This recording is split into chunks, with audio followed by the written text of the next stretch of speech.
Hello everyone and welcome back to another Chit Chat with Cass. So my dad and I are back with another Star Wars episode for you. Today we will be talking all about Revenge of the Sith.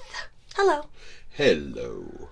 So as per usual, this is going to include spoilers for not just Revenge of the Sith, but probably the whole saga, so you've been warned. I don't know why you're listening to this if you haven't seen the movies.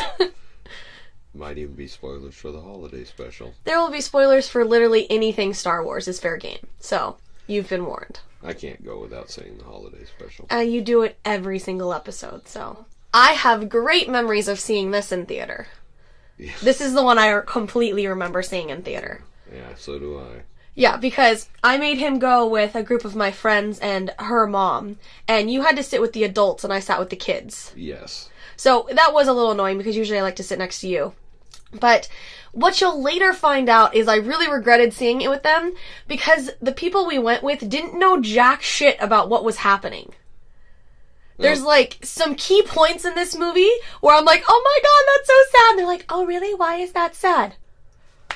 Because it is! Oh my god! See, the adult that I sat with, she understood it. See, that's different. Yes, she, I think, had seen way more than the two girls I was sitting with. I think they just went to go. Because they didn't know anything about the characters, what was happening, and so I was just like, I was kind of explaining it to them as we watched it. Yeah. Empire and the new sequel trilogy remain my favorite theater experiences. Yeah. Because... I had a pretty good Force Awakens theory experience, but that's... Yeah, Force Awakens and Last Jedi were both really good for us. Yeah. But Revenge of the Sith was... I mean, the movie... I loved the movie. Theater was packed. The theater was packed, but the experience wasn't the same because I enjoy bullshitting with you during the movie as we discuss things. I just feel like quietly. I just feel like I was lied to because they're like, oh my god, we really want to see the new Star Wars. And I was like, oh my god, you do? Okay, let's go. And then I made you go with us. And then, what's happening? Why is that what? And Have you seen any of these? We didn't set apart by choice. No, the theater was packed. It was packed. I was really close to the screen, which I hate. And you guys were further back. We were a little further back, but a lot closer to the screen than I like. Mm-hmm. It was a really packed theater. And I don't, like... It was a couple days after it opened. It wasn't, like, opening day. No, it was a few days after. Yeah. But it was just still because it was the final one. At the time, it was the final Star Wars movie they were going to be making. But the final of the prequel trilogy. And when I saw Star Wars, I was 12. And when we went to see Revenge of the Sith, you were 12. There you go. There you go. So, Revenge of the Sith is my favorite prequel.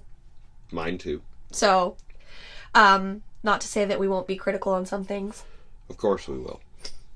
But yes, it is our favorite prequel. I watch Revenge of the Sith all the time. I watch it way more often than the other two. Way more. Way more. But, this was the story I waited for. Yep. I heard stories growing up of how Anakin got in the suit. Mm-hmm. And so this was the one I was the most anxious to see. Yeah, and I think a lot of people were like that. Although, it was very rushed. Which we'll get into. And that's the part we'll be critical on. Yeah. So, if you don't know, Revenge of the Sith basically starts at the end of the Clone Wars. Which is already an irritation for me because I would have liked to have seen some of the famous Clone Wars. You have the cartoon now, but like in a movie form. Yes. Instead, we start and then we jump to the conclusion of it. We miss all the massive stuff. Yeah, the Clone Wars were in 3 years? Yeah. In between? Yeah. And we just completely skip over it. So the movie opens with a space fight basically above Coruscant, with, ships exploding and all that fun stuff that happens in Star Wars. It's a pretty major battle. It's a pretty major battle to be happening over the capital. Yeah. I mean, that's kind of a big deal. And I liked the fact that you were seeing inside the ships and you were seeing them fire these laser cannons that were ejecting shells. Yeah. Like it was a tank. Yeah. From World War II. Yeah, definitely. Well, they've always taken inspiration from World War II stuff, so. Yeah, but I really kind of liked that. Yeah. It didn't make any sense to me, but I kind of dug it. The concept of it. The concept, yeah. I really liked it. Mm-hmm. So the whole point is Anakin and Obi-Wan are on their way to rescue the Chancellor on one of these ships that is above Coruscant. The Invisible Hand. Is that what it's called? Yeah, that's the name of it. Okay, I didn't know that. I did the audiobook, which is, to me, the worst novelization of an audiobook. I have the actual physical book, which I would imagine is the same as the audiobook. Yeah. And right after Revenge of the Sith came out, and I was like all pumped up on it, I tried to read it. I couldn't. No, the first half of the book... I didn't get through it because of the first half. ...is on the Invisible Hand. Yeah, it was so boring. It's like the first half of the book. Yeah, it's not good. And it just like, come on, let's get into this, and I didn't dig I listened to the audiobooks of everything. Mm-hmm. And, like the audiobook of The Last Jedi made me hate Rose. Yeah. And I didn't hate her in the movie. But she was horrible in the book. Yeah, sometimes it's like the books add something, but then sometimes it's like they add like unneeded things or like, I don't know. Well, with The Last Jedi, I thought Rose was, Jan Brady from the Brady Bunch. Because it was, instead of Marsha, it was Ray. Yeah, I don't know why they did that. And they really made Rose a horrible character in the book. And the book for Revenge of the Sith, I think they spent way too much time on the Invisible Hand. Yeah. It's seriously like half of the book. I mean, I stopped because, granted, I was 12 years old, okay? And I was trying to read this, and I didn't get past it because it was all of that stuff. It was so boring to me. I didn't get past it. I think I switched back to Harry Potter. It was. I didn't dig the book for that, and I listened to the audiobook for Solo, and that one really brought out some things. I think it's like hit or miss, and I definitely think it depends on the author, on what they want to focus on or what they talk. I don't know. It's weird. Well, usually when they do a book, a novelization of a movie, they're running off of the shooting script. Yeah. And not all of the shooting script makes it into the movie. Mm-hmm. So you had scenes that were in the video game. Oh, yeah. And I understood it because I played the video game. Yeah, but in no way is half of a movie going to be that first space fight. Yeah, and I didn't dig it. Yeah. I wanted to get to everything. The heart of the movie, which is Anakin turning bad. Yes. Spoiler alert. Yeah. In case you don't know. I needed to hear some... Yeah. So they are heading towards General Grievous's ship, and it has a bunch of vulture droids all over them. And the clones are flying with Anakin and Obi-Wan. In X-Wings. Yeah. Primitive X-Wings. Yeah. And they kind of come up on some trouble, and Anakin wants to go help them because he is the better pilot of the two. Yes, he is. But Obi-Wan basically says, they're doing their job so we can do our job, which makes sense. And the Jedi fighters look like TIE fighters. Yeah. Primitive TIE fighters. Yeah. So you're seeing the evolution of what is in the original trilogy. Yeah. Mm-hmm. The ARC fighters for the clones and the Jedi fighters being more like TIE fighters. Yeah. So anyway, some of the droids get onto Obi-Wan's ship, and Anakin tries to, shoot them off the ship, which, it kind of, is a good idea. He doesn't, trying to help, but then it doesn't help because it blows off one of the wings. Yeah. So it doesn't really help whatsoever. Yeah, it's one of the panels the TIE fighter has. But the Jedi fighters, they're kind of angled, more like Darth Vader's TIE fighter, and he blows off one of, I think it's the top one. Yeah, mm-hmm. Yeah, exactly. And so then he tries to, scrape them off, which is great. Piloting wise. I do like that wise. And definitely he's a much better pilot than Obi-Wan is. Oh, he is. That's, kind of the whole point. And then one of the droids, goes up onto Anakin's ship, and I love that part because R2's oh, no hell, bitch, And he, gets his little, electric thing out, Zap. and he zaps him. Yeah. He's yeah. No. Because not today. Obi-Wan's droid gets its dome popped off. Oh, yeah, he doesn't make it, but R2's no, not today. I'm a hero in this story. That's right. I'm a hero without a medal. Exactly. And during the landing onto General Grievous's ship and flying towards it, you get I have a bad feeling about this. Yep. from Obi-Wan. Yep. And I'll have a bad feeling about this. Mm-hmm. So they immediately jump out with their lightsabers and they start killing the droids that are there while R2 is trying to locate what level the Chancellor's on. Yeah. And he kind of pops out of the fighter.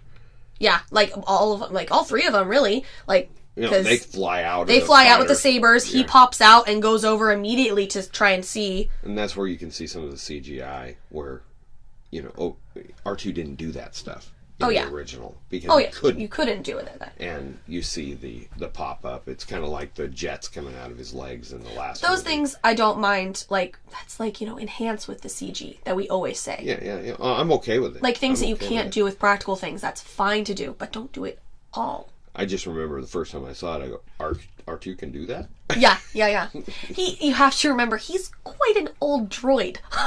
Once we get to the original, then now to the sequel series, he's quite an old, so's 3PO. What do we figure? They're 60 years old? Yeah, they are seriously, the only reason these droids are still around is because the Skywalker family likes them. Yeah. Or they probably would have been upgraded.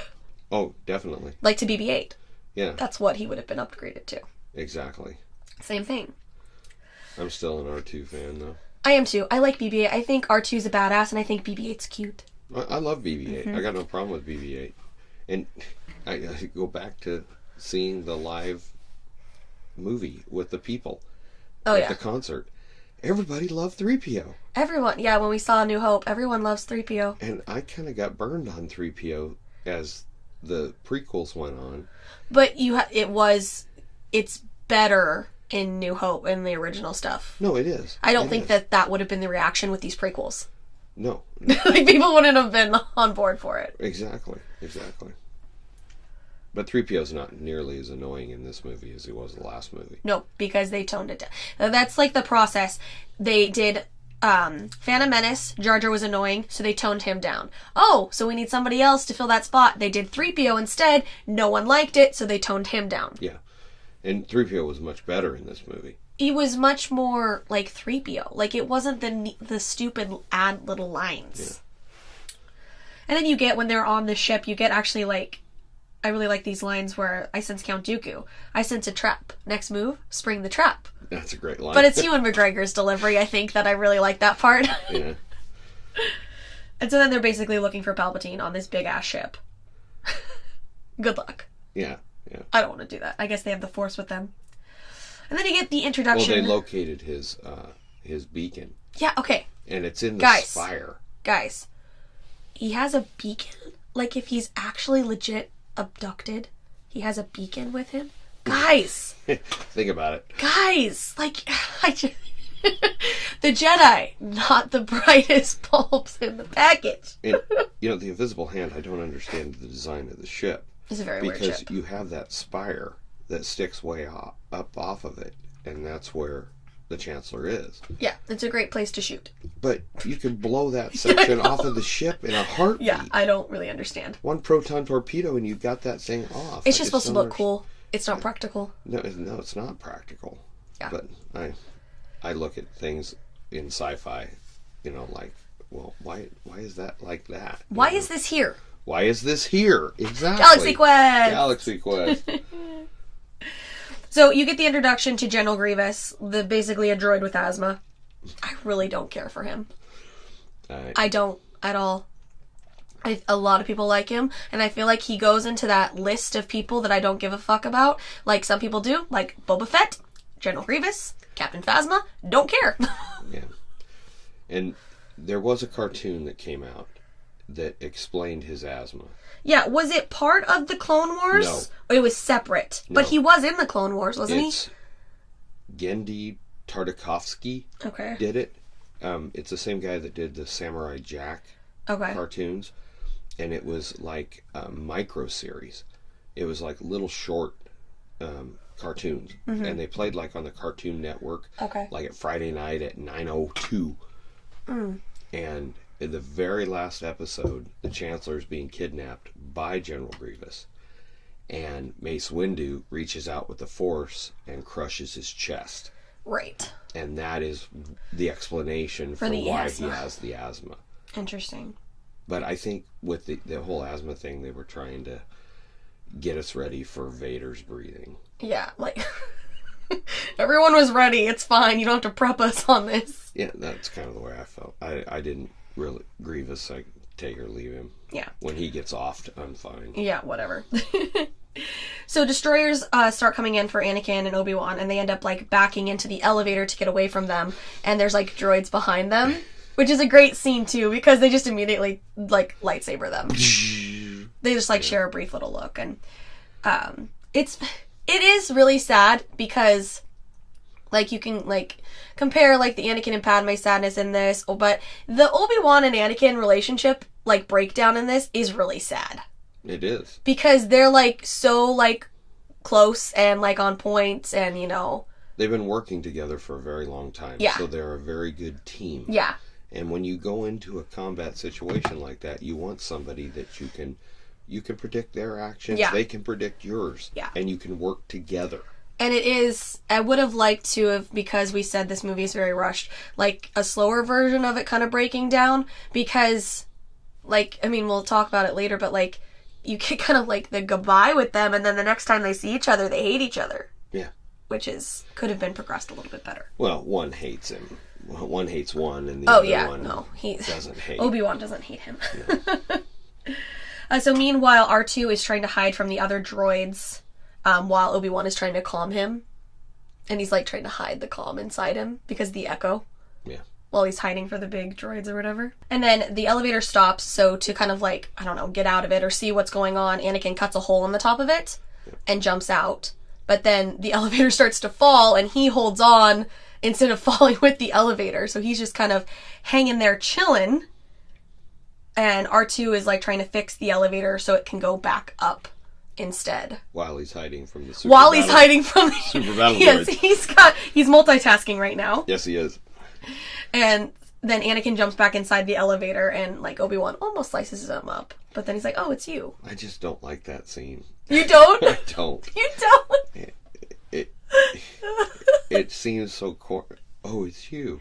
Like the Pina Colada song. Oh, it's you. And she said, oh, it's you. Oh, that's a horrible song. Yes, that's a very horrible song. In what world does that work out? I don't think that would work out. God, you guys, I don't know how old my viewers or my listeners are, but if you guys don't know the Pina Colada song, it's a pretty messed up song. It really is. And how everything gets all happy at the end? Fuck no. That shit. No, everybody's pissed at everybody after that shit. I don't know why we get into Pina Colada. Well, because the way Obi-Wan says, oh, it's you. It sounds like the lyrics of that song. I'm sorry. Okay. You know, I just don't like that. The way he does that. The way he says it. You know, because he ignites his lightsaber. Yeah. And to me, if somebody jumps in, there's a hole in the roof of your elevator and somebody jumps in, you just slice them open, you know. Well, you should have been able to sense that it was Anakin. Yeah, and that's why I don't like oh, it's you. Yeah. Oh, of course it is, dipshit. So then to, like, the throne room of this place, and Palpatine is literally in the same freaking chair that he's in Return of the Jedi. Totally. Because this is, like, it's one of his ships. It is. This is, like, he's not kidnapped. He ordered this chair off Amazon. This is his chair. Yes.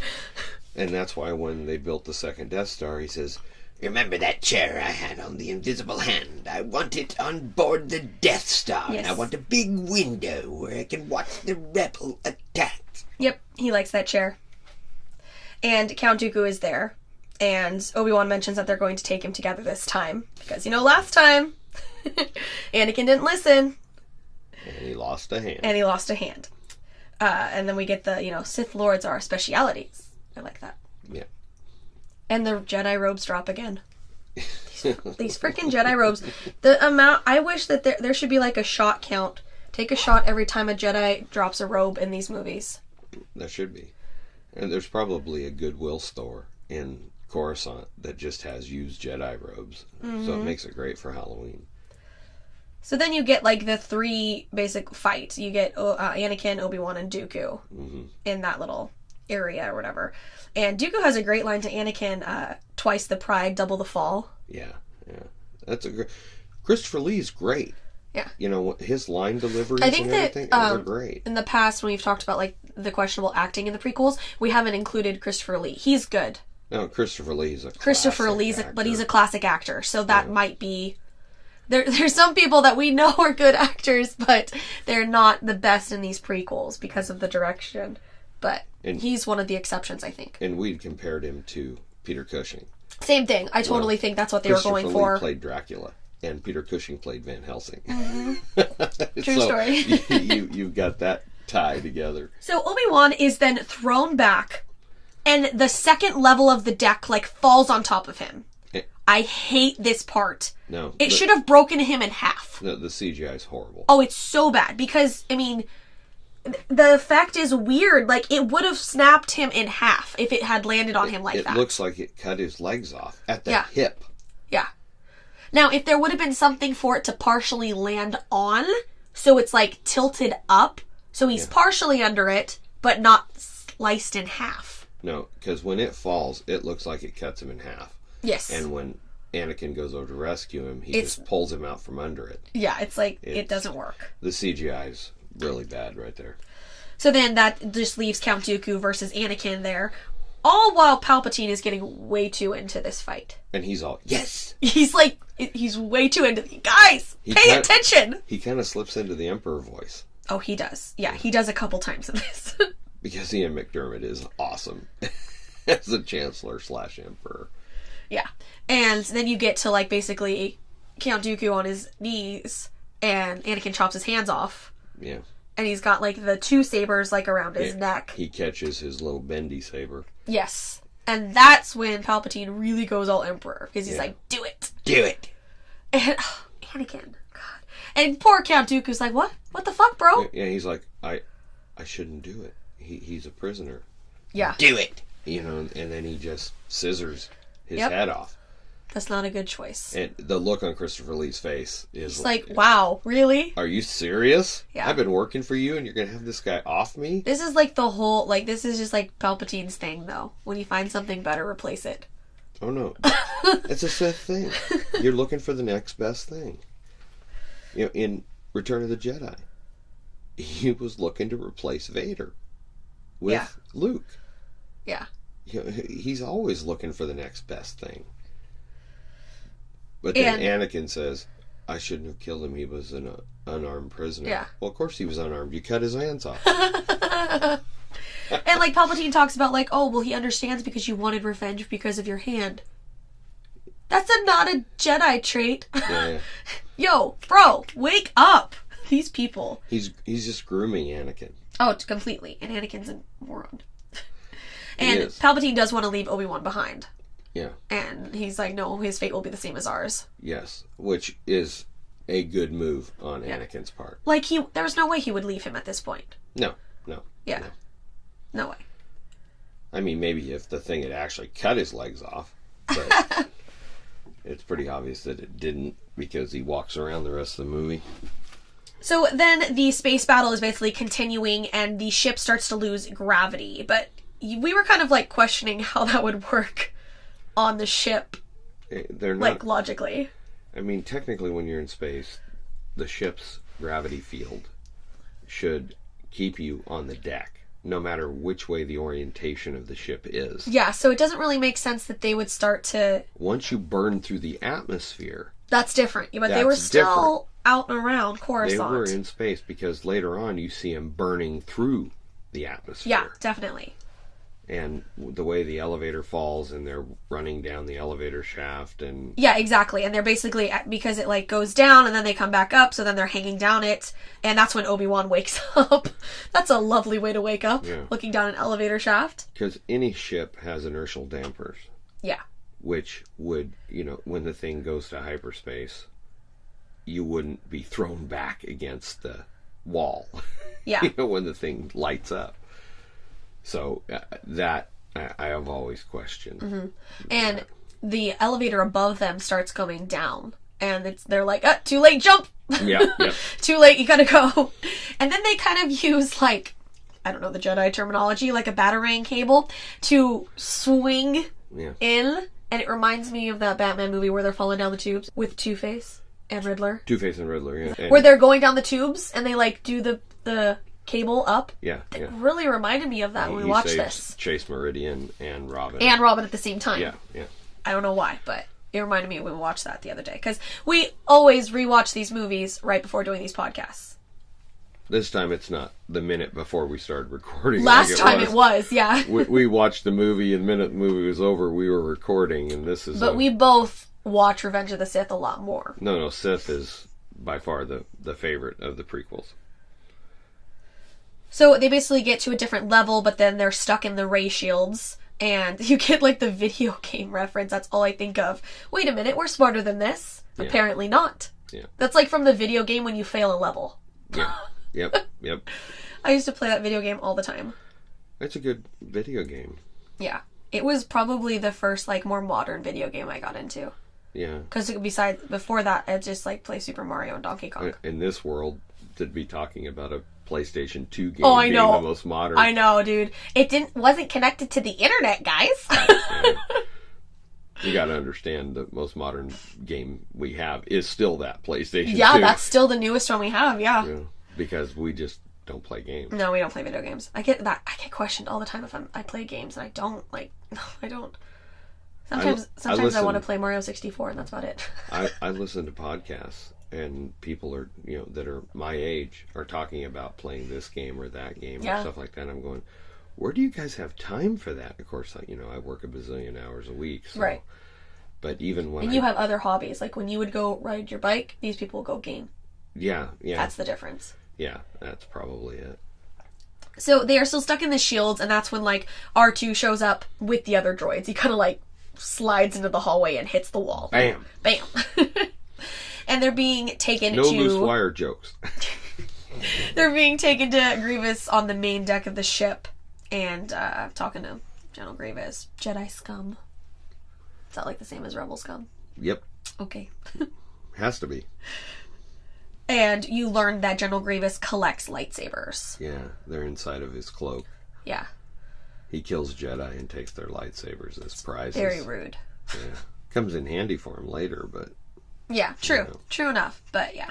I don't know. It's like an okay storyline. I'm just not a huge fan of the Grievous character. So Obi-Wan does this, turn and force pulls his saber and then, unhooks Anakin as well. It's kind of like this nice little turn ballet move. Yeah. To get them undone and then, use the sabers against the droids that are around them. Yeah. In that. The droids that are really hard to kill in the video game. Yeah, the bow staff droids. I don't know what they're called. I put the bow staff droids on my freaking outline. They are a bitch to kill in the video game. I think those things that they wield are called force pikes. Force pikes, maybe. I'm not 100% sure, but it seems like those are force pikes, but they're a bitch in the video game. Are we getting up to date, internet? I mean, maybe they kind of look for force pikes. It's bringing up the Emperor's guards. Oh, really? Yeah, that's what it's bringing up. So, who knows? So, General Grievous ends up busting out the window and kind of flies around the ship. And, he uses a cable gun. Yeah, same thing. Yeah, he shoots it to swing around the ship. Yeah. Which is kind of cool. And then the emergency door closes on that broken glass. A lot of people missed that. I remember everyone talking about that. And Grievous is, basically in an escape pod and launches all the pods with him. So that they can't leave. They can't leave the Which ship. is smart. So Anakin is basically going to attempt to fly this huge cruiser.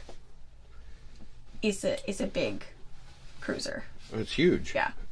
The capital ship. Yeah. Trying to slow it down by opening all the flaps. At least I think that's what they tried to do. Yeah, they close the flaps and drive fins and all that stuff. And then part of it falls off. I think we lost something.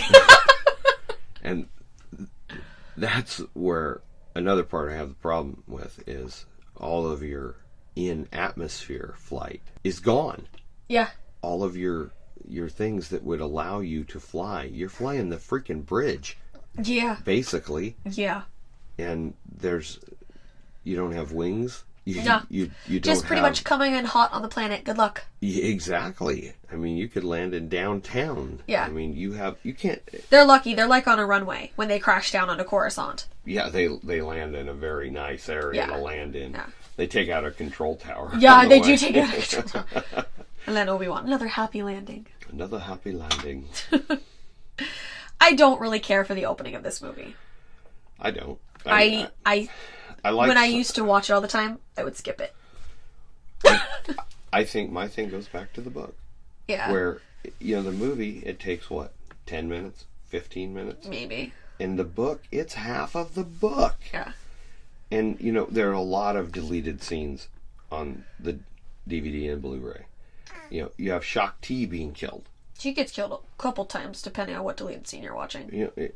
In the canon, she was actually killed in The Force Unleashed. Yeah, you can't... Yeah, it depends on what... the planet Felucia. Which, who knows if that's canon anymore. And she had pet rancors. Yeah. And the apprentice, which I can't remember his name, Galen, the Starkiller. They call him Starkiller, which was originally Luke Skywalker's name, was Luke Starkiller. Yep. But he kills Shaak Ti in the before Disney canon. Yep. But she gets killed on the Invisible Hand. It's just, I don't know. I just don't care for the opening of this movie. At least we remembered her name this time. This is true. And I feel like the whole, the plot, with the Chancellor being taken or whatever, it was, obvious, just, an excuse to get Anakin back to Coruscant. Yeah. Which is still weird, because, he must have pulled some other strings, too, because you guys just couldn't have sent, Mace Windu, who was already on Coruscant. Right. He had to pull Obi-Wan and Anakin back. Exactly. Maybe that was in his note. I've been abducted. My request is for Skywalker to come get me. Why do you get a request of who comes save you? That would make it sound like you're in charge. Mm-hmm. I'm running both sides of this battle. Oh, God. So the shuttle is going over the main part of Coruscant, and you do get to see the Falcon fly in. Yeah. When they're heading to that area. And George Lucas says it is the Millennium Falcon. Yes, he did say that it is. It is not just... Another YT-1300 crew. Yep. And Obi-Wan sends Anakin to talk to the senators, because Obi-Wan wants to avoid talking to politicians. Yeah. I love that part. I just think it's funny. No, you can go. You can go talk to them. It's fine. And then they're talking about the amount of times that Anakin has saved Obi-Wan. That doesn't count. I love the way he repeats that. Yeah. See, it's not all those different scenes, it makes it sad because of their relationship at the beginning. Right. Sad stuff. And one of the senators is George Lucas's daughter. Yeah, I don't know if she's a senator. She's supposed to be a senator's aide, but she is there. She's got a blue face. Yes. Yep. And then you're walking up and meeting with Mace Windu, who's talking about, finding Grievous. Jar Jar's there as well because he's the Gungans' representation for Naboo. Yep. Anakin's talking to Bail Organa. Everybody's kind of there to chat. And Padme's hiding in the corner. Padme's hiding in the corner. Because Padme's nothing in this movie. Oh, it makes me sad. But that's so true. R2 and 3PO are there also. Just kind of a nice little welcome home group. And Anakin leaves Bail to go talk to Padme because he sees her chilling over there in the shadows. With a baby bump. With a hidden baby bump. Because he don't know shit yet. Baby's bump. Baby's bump. Nope, it's a baby bump. No one knows anything because the healthcare in this galaxy sucks. Yeah, no doubt. So then you get Anakin and Padme's reunion. They obviously haven't seen each other in a hot minute. And then Anakin mentions he doesn't care if people know they're married. All that stuff kind of freaks her out a bit. Mm-hmm. I wonder what it would have been like if it had been leaked that they were actually a thing before everything went down. It's really hard to tell. Yeah, I have no idea. And then, you get something wonderful's happened. Annie, I'm pregnant. His face is what the fuck?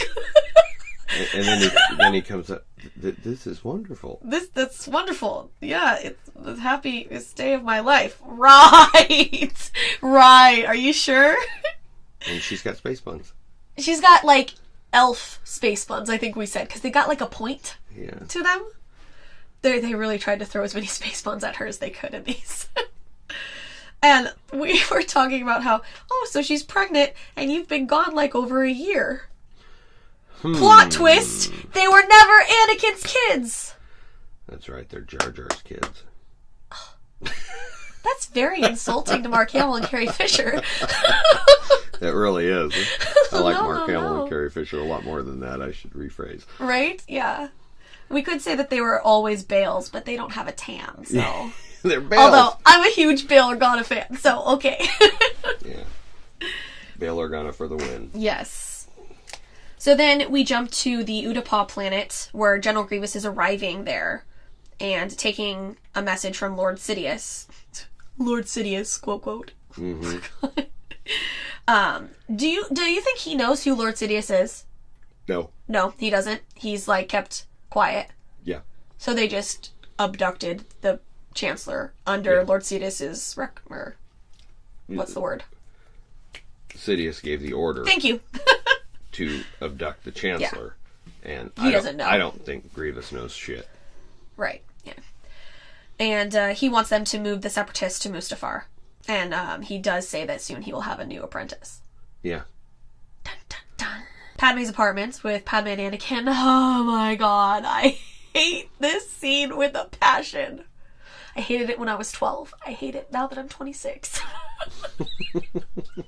I'm sorry. It's just, okay, I hate so much about this scene, okay?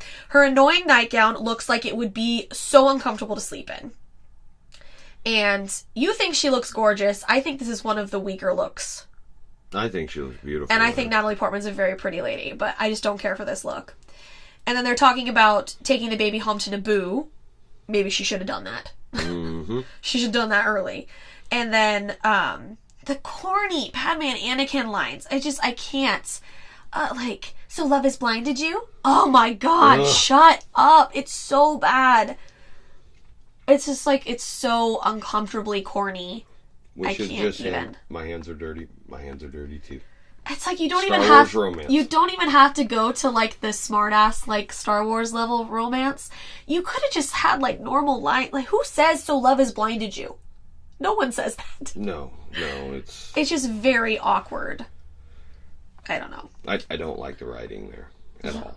No, a lot of their lovey-dovey lines should have been written by somebody else. And then you jump to Anakin having the nightmare with just kind of like different flashy thingies or whatever. You kind of get a mix of what he's dreaming about.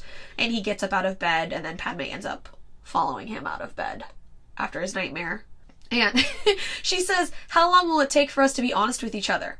Why the fuck are you married already if you can't be honest or trust each other yet? Yeah. Guys, this is where we take Padme's intelligence level and we kind of like dumbed the character down. And it makes me really depressed because Padme had potential. This is not the character from the first two prequels. No. And it kind of gets there at the end of Attack of the Clones a little bit, but this one is just no good. She's a dipshit in this movie. And it makes me really annoyed because she's a great character. She's supposed to be like the youngest queen of Naboo because she was so intelligent and so good. And she's like a fabulous senator and all this stuff. And then like we just she gets pregnant and the babies suck all her brain power. Like I don't understand. No, that's what it seems like because she's really a nothing in this movie. And so I don't like it. Mm-mm. So she wants to know what's wrong, and then he basically tells her that you die in childbirth, and she's more worried about the baby than her or whatever. And Anakin basically assures her that he won't let anything happen to her, which starts the course of all this drama. Yep. Starts it all.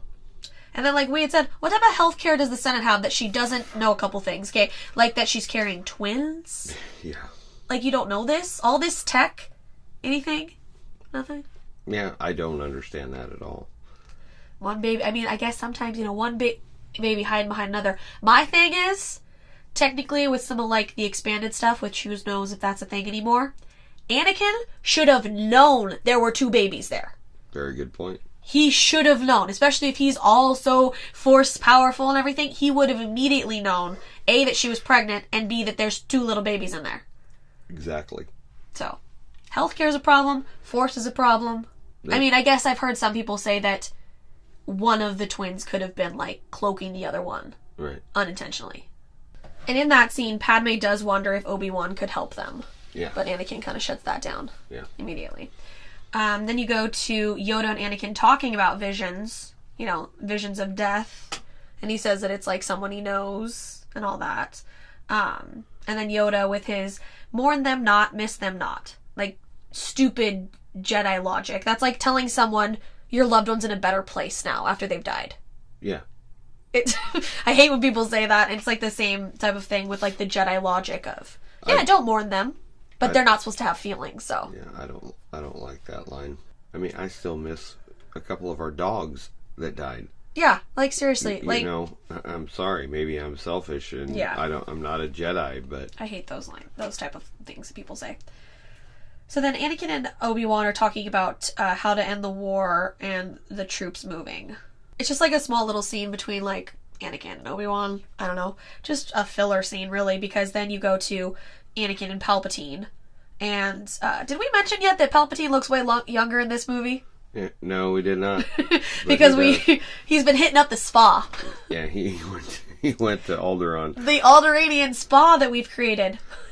Hanging out with Bail Organa, looking all young. But Palpatine wants Anakin to be a master, so he can have eyes and ears on the council. He wants him to be on the council, you know? Yeah.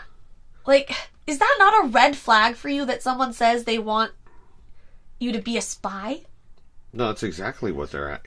He's asking him to be a spy. Like, that's not a red flag?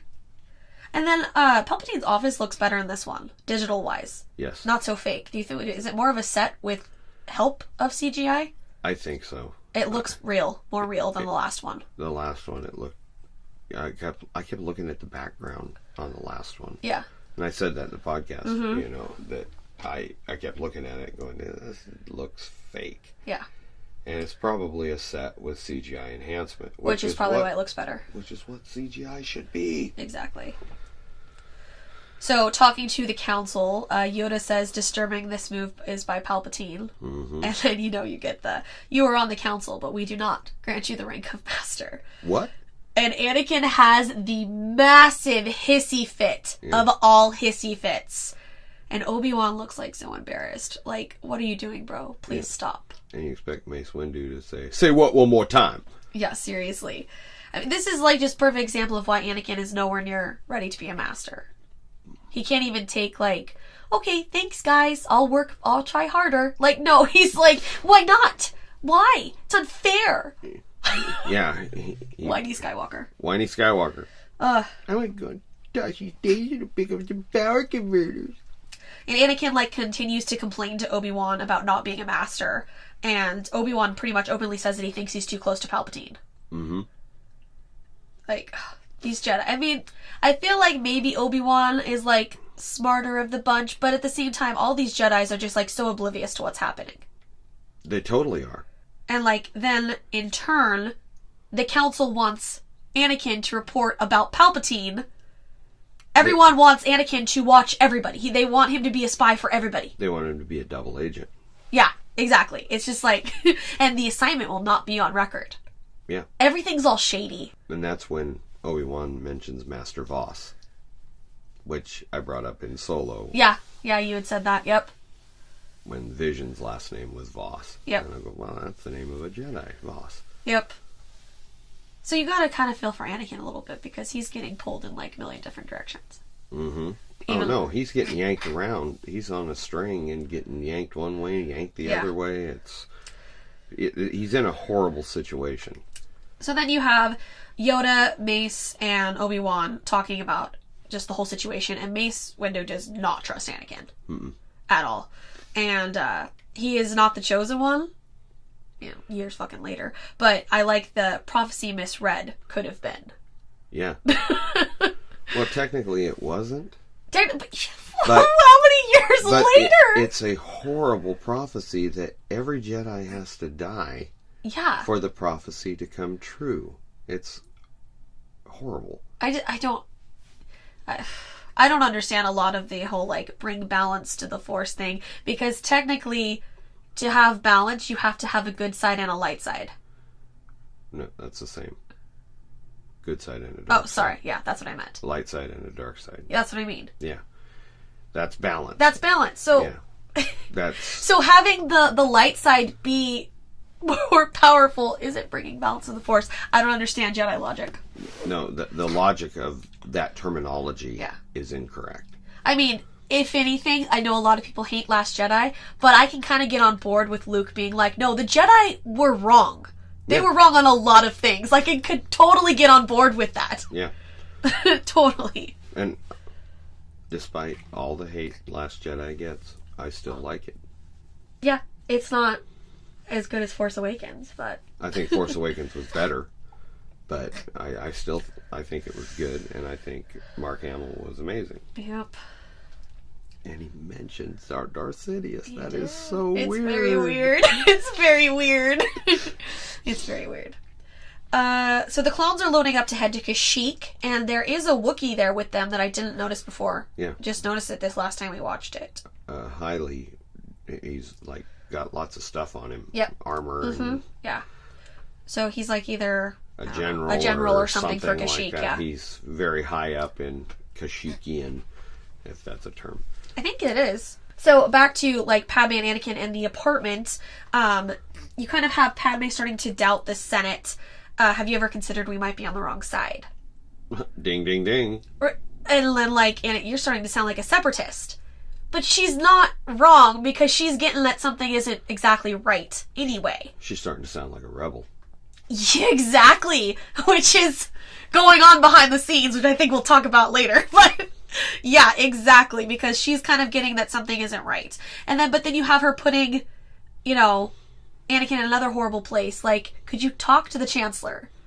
And he's like, bitch, all these people want me to spy on the Jedi, spy on the Chancellor. I can't talk to him. I can't do this.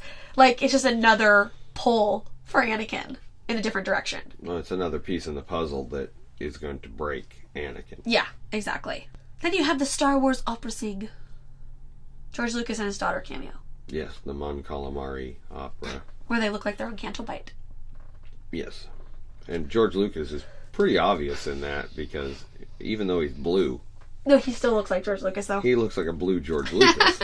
So Palpatine is starting to put doubt in Anakin's mind about the Jedi. I mean, he has been forever, but it's really starting to go hardcore now. Well, he gets real hardcore here. Real hardcore in this. And he's, like, comparing the Jedi... with the Sith. With the with. You have to have the Sith in there. With the with. With the with. So with the with. So he's comparing the Jedi with the Sith, and, like, Palpatine is, like, claiming that they are very similar. And then he kind of goes on the whole Darth Plagueis influence of midichlorians to create life, aka Anakin. Mm-hmm. All of that. Star-Lord's dad. I was totally like, wait, what? Okay, is that what he did? Oh, God. Well, that's what it kind of is. He goes out and uses the Force to impregnate all these women. True. Is what it sounds like, which is no different than what Star-Lord's dad did. True. In Guardians 2. And then you get the, even keep the ones he cared about from dying. And of course, Anakin's interest is like, what? You can do what? Oh, you just caught my attention there. Yes. And, taught his apprentice everything he knew, and then his apprentice killed him in his sleep. Once again, Palpatine looks way too happy telling this story. He looks very happy. He's like, ha ha ha ha ha, yes, this is what I did. Wahaha. Because Plagueis was still alive during the Phantom Menace. Yep. And then he killed him. And then, is it possible to learn this power? Not from a Jedi. He's great in these. Ian McDermott's great. I love him in these. So, to Kashyyyk, you get to see Kashyyyk and the Wookiee army, basically, which I really like. Mm-hmm. It looks way different than the holiday special. We don't talk about the holiday special. Hey, I haven't mentioned Star Trek. I gotta at least mention the holiday special. True. And Yoda is there on Kashyyyk, and he's kind of like doing a council session via Jedi Skype. Mm-hmm. Kind of, because he's kind of a blue hologram, but he's like there. And Yoda suggests a master with more experience should go to Utapau. To go after Grievous. To go after Grievous, yep. And so they want... Because Palpatine wants Anakin to go. Yeah, and Yoda, like, everybody, pretty much not just Yoda, everyone's like, no, we need someone that has more experience. Yes. So that's when they decide to send Obi-Wan to Utapau. And then... Because you got to get the important Jedi off, of course, for the upcoming scenes. You can't die yet. You get to see Wookiees and clones fighting together against the droids. You kind of get the camouflage clones. Yes. Because they're on Kashyyyk. I mean... General Gree, my favorite clone. Yeah. He's on my toolbox at work. And then you get... Right next to Captain Rex. See? All your Star Wars. And then you get Anakin sending Obi-Wan off, and this is the last scene they have together before they're fighting. Yes. which is sad. It was like, you don't know it when you first see it, but now after you've seen it 6 million times, it's sad because it's like, all right, well, bye. I'm gonna hate you next time. Mm-hmm. Very sad. And I get the feeling that time is passing during this movie that we aren't seeing. Like, a lot more time is going on. Like, at the point of sending Obi-Wan off, it kind of seems like Anakin has been on the council for a bit. I think you're right. Because sometimes the Star Wars timelines in the movies really mess with your head. Yeah. You know, it's like in Empire. How long was Luke on Dagobah? Yeah. Because they make it seem like he was there for 15 minutes. Right. And so it's very possible that he had been on the council longer. It just kind of seems like, it doesn't seem like, oh, he was just there, and that it just, things are continuing and progressing with time that we're not seeing on screen, I feel like. No, I think you're right. Because there's a lot of stuff in this movie that seems like there's a lot more time ticking by than what we're seeing. So then Obi-Wan and the clones are planning how they will take Utapau. And you get to see your hyperspace ring thing again. The hyperspace rings, yeah. I love those. Shoots off. Commander Cody. Yep, Commander Cody. Yep, and they're debating on everything. And these clones are my favorite clones. The Revenge of the Sith clones. The Revenge of the Sith clones. Yeah. My tattoo is a Revenge of the Sith clone helmet with crossbones. Anakin has more visions of Padme's death. And another, like, doesn't really have to do with time, has to do with wardrobe. Padme's bump changes sizes throughout this movie so much, I can't even keep up. Sometimes it's really big, sometimes it's small. It's never big enough for 2 fucking babies. That's for damn sure. On that tiny little girl. On that tiny little person. Yeah. And Anakin is venting to Padme about wanting more. You know, I found a way to save you. Or, I won't die in childbirth, I promise you. And then Anakin's like, no, I promise you. Yeah. Well, maybe if you didn't turn to the dark side, she would have been fine. Exactly. Jeez. Obi-Wan arriving on Utapau and, like, kind of greeting their leader there. He was so huge in the trailer. And he's in the movie for 5 seconds. Yeah. That guy was a huge part of the trailer. And I dug the actor that was playing it because he was in the original Mad Max movie. Was he? He was the gyrocopter pilot. Oh. And once I found that out, every time I see him, all I see is the gyrocopter pilot. Oh, interesting. When I see him. I mean, he looks completely different because he's got killer makeup on.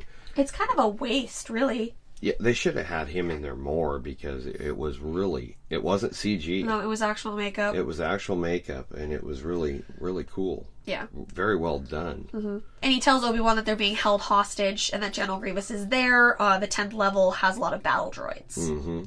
And then Obi-Wan tells the droid to take his ship back to, like, the main ship. And the edit on this is so confusing to me because he's in the ship telling his droid, telling the R2 unit to take it back. And then the next cut, he's out of the ship, watching it leave. Mm-hmm. It's very confusing to me. It's really a bad edit. Horrible edit. Because every time that comes up when I watch it, I try to see when did he slip out of the ship? When did he get out? Yeah. And then you have, like, if Obi-Wan is being watched, how did he slip out of the ship when they're watching him from the top level? No, they're totally watching him. I don't understand that scene. No, it's a bad edit. No, that makes sense. So then Obi-Wan is on a creature called a boga. I looked it up.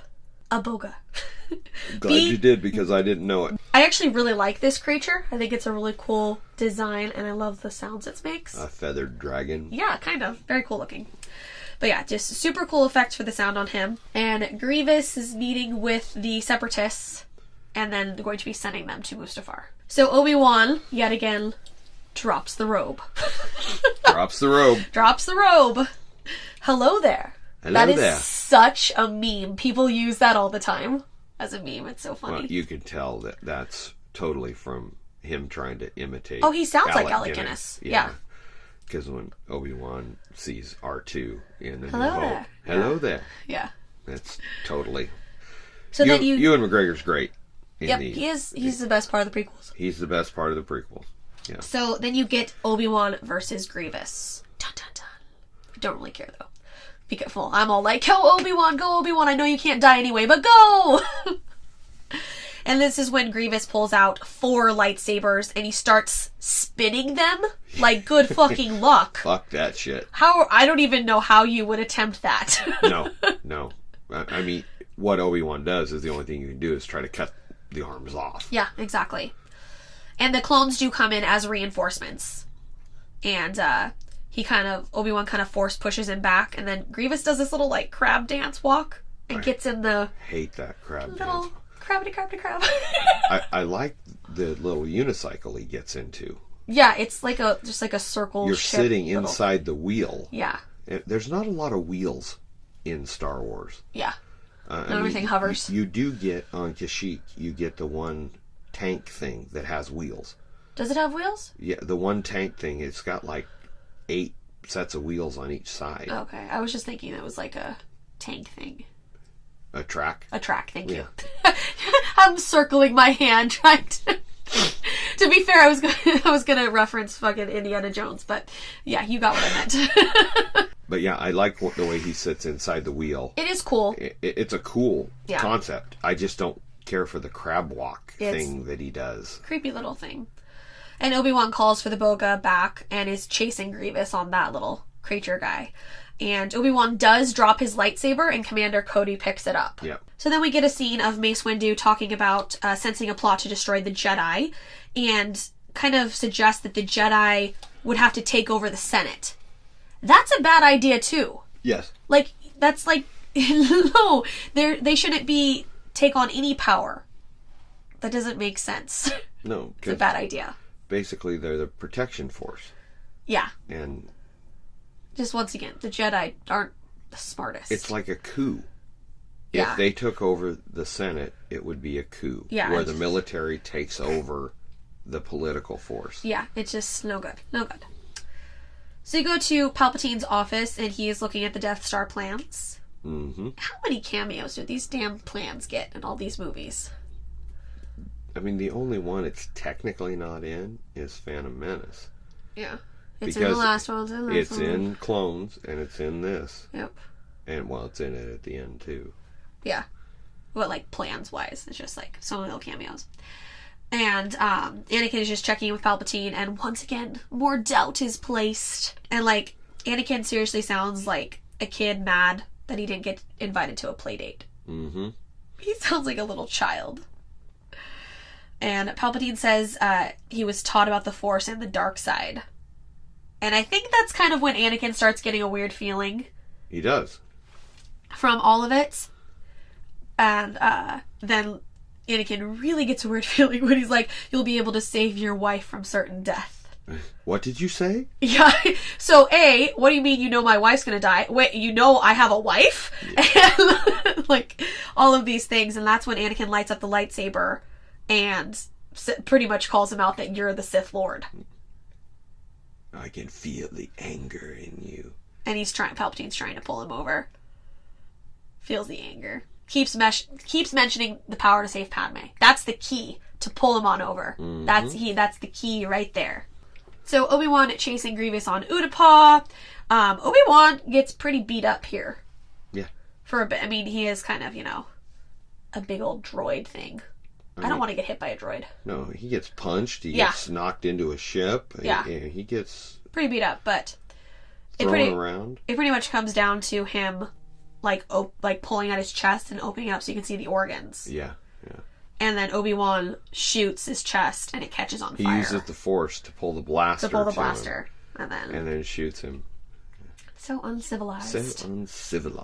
I can take or leave the Grievous and Obi-Wan stuff. But that's just because, I don't care about Grievous. This is the part of the Grievous that I like. It's better, but it's like... because you're going back to A New Hope, where Obi-Wan's talking about the lightsaber being a more elegant weapon. Yeah, it's not definitely. as clumsy or random as a blaster. Mm-hmm. And then he uses the blaster, and it's so uncivilized. Yep. I like that part. So... Anakin basically goes and is telling Mace Windu and the Jedi that Palpatine is the Sith Lord. So good job, Anakin, for 2 seconds. And Anakin is told to stay behind because Mace Windu senses the confusion in Anakin. Yeah. So Mace Windu and the Jedi are going to go confront Palpatine, and Anakin is told to wait in the council room. Just stay. Just stay. Anakin, sit. Stay. Like, what are you doing? And then you actually get one of my favorite scenes in this. It's called like Padme's Reminiscence on the score, but it's the part where Padme's in the apartment and Anakin's in the council room, and they're both looking out at the windows. Mm-hmm. So here's the question: some people think that Padme and the babies are sensing Anakin in this scene. It's pretty much a given that he's probably sensing her over there. Yeah. But a lot of people are like, okay, well, how would she do it? You got 2 little force conductors in your tummy. Yeah. So a lot of people question if that's why she's like, that whole scene is they're both sensing each other because she's got the babies. Well, I was going to bring up a horrible reference to that. Oh no, why? Twilight. Jacob's attraction to Bella. Because of the baby. Because of the baby. Yeah. I mean... Because, like, it was already going into Breaking Dawn. He was already imprinting. Exactly. So, yeah. And the babies would already have the Force. So, when people like, oh, well, why would she be looking out the window? She's probably tapping into little Force conductors there that are sensing whatever. Never thought about that, but I actually really like that scene with that idea that Anakin's not only looking across, but she is too, because they both, like, he starts crying, like, she looks troubled. They're obviously not just gazing out the window. Right. There's emotions that are being felt there, and I really like that scene. God damn, I really like that idea. Right? Yeah, I really like it too. And you can really see the struggle on Anakin's face. I think it's one of Hayden Christensen's better parts. And people make fun of him because he's crying. Dear God. He can cry if he wants to. Yeah. See, this is the problem with the prequels. Because I was around the original trilogy, before you were alive. And I can give a lot more insight on that. But you grew up with the prequels. Oh, yeah. So when some of this stuff, I'm like... we're talking about the prequels, you can school me on some of this shit. Some of it, yeah. And also, I was a pretty big Padme and Anakin fan. Right. When they weren't corny. I've never liked the corniness, but yeah. I'm not opposed to that. I don't mind being schooled by that. Yeah, it's very interesting stuff. She's my Padawan, and she's surpassing me as a Star Wars master. I guess I've done a good job. There you go. So, sadly, Anakin doesn't listen, and he follows to Palpatine's anyway. And Bad idea. The Jedi are going to the Chancellor, and this is where you're going to get the lightsaber fight. So, the fight in the office, we specifically looked this up. First of all, the Jedi go fast. They go way faster. They go way too fast. Should.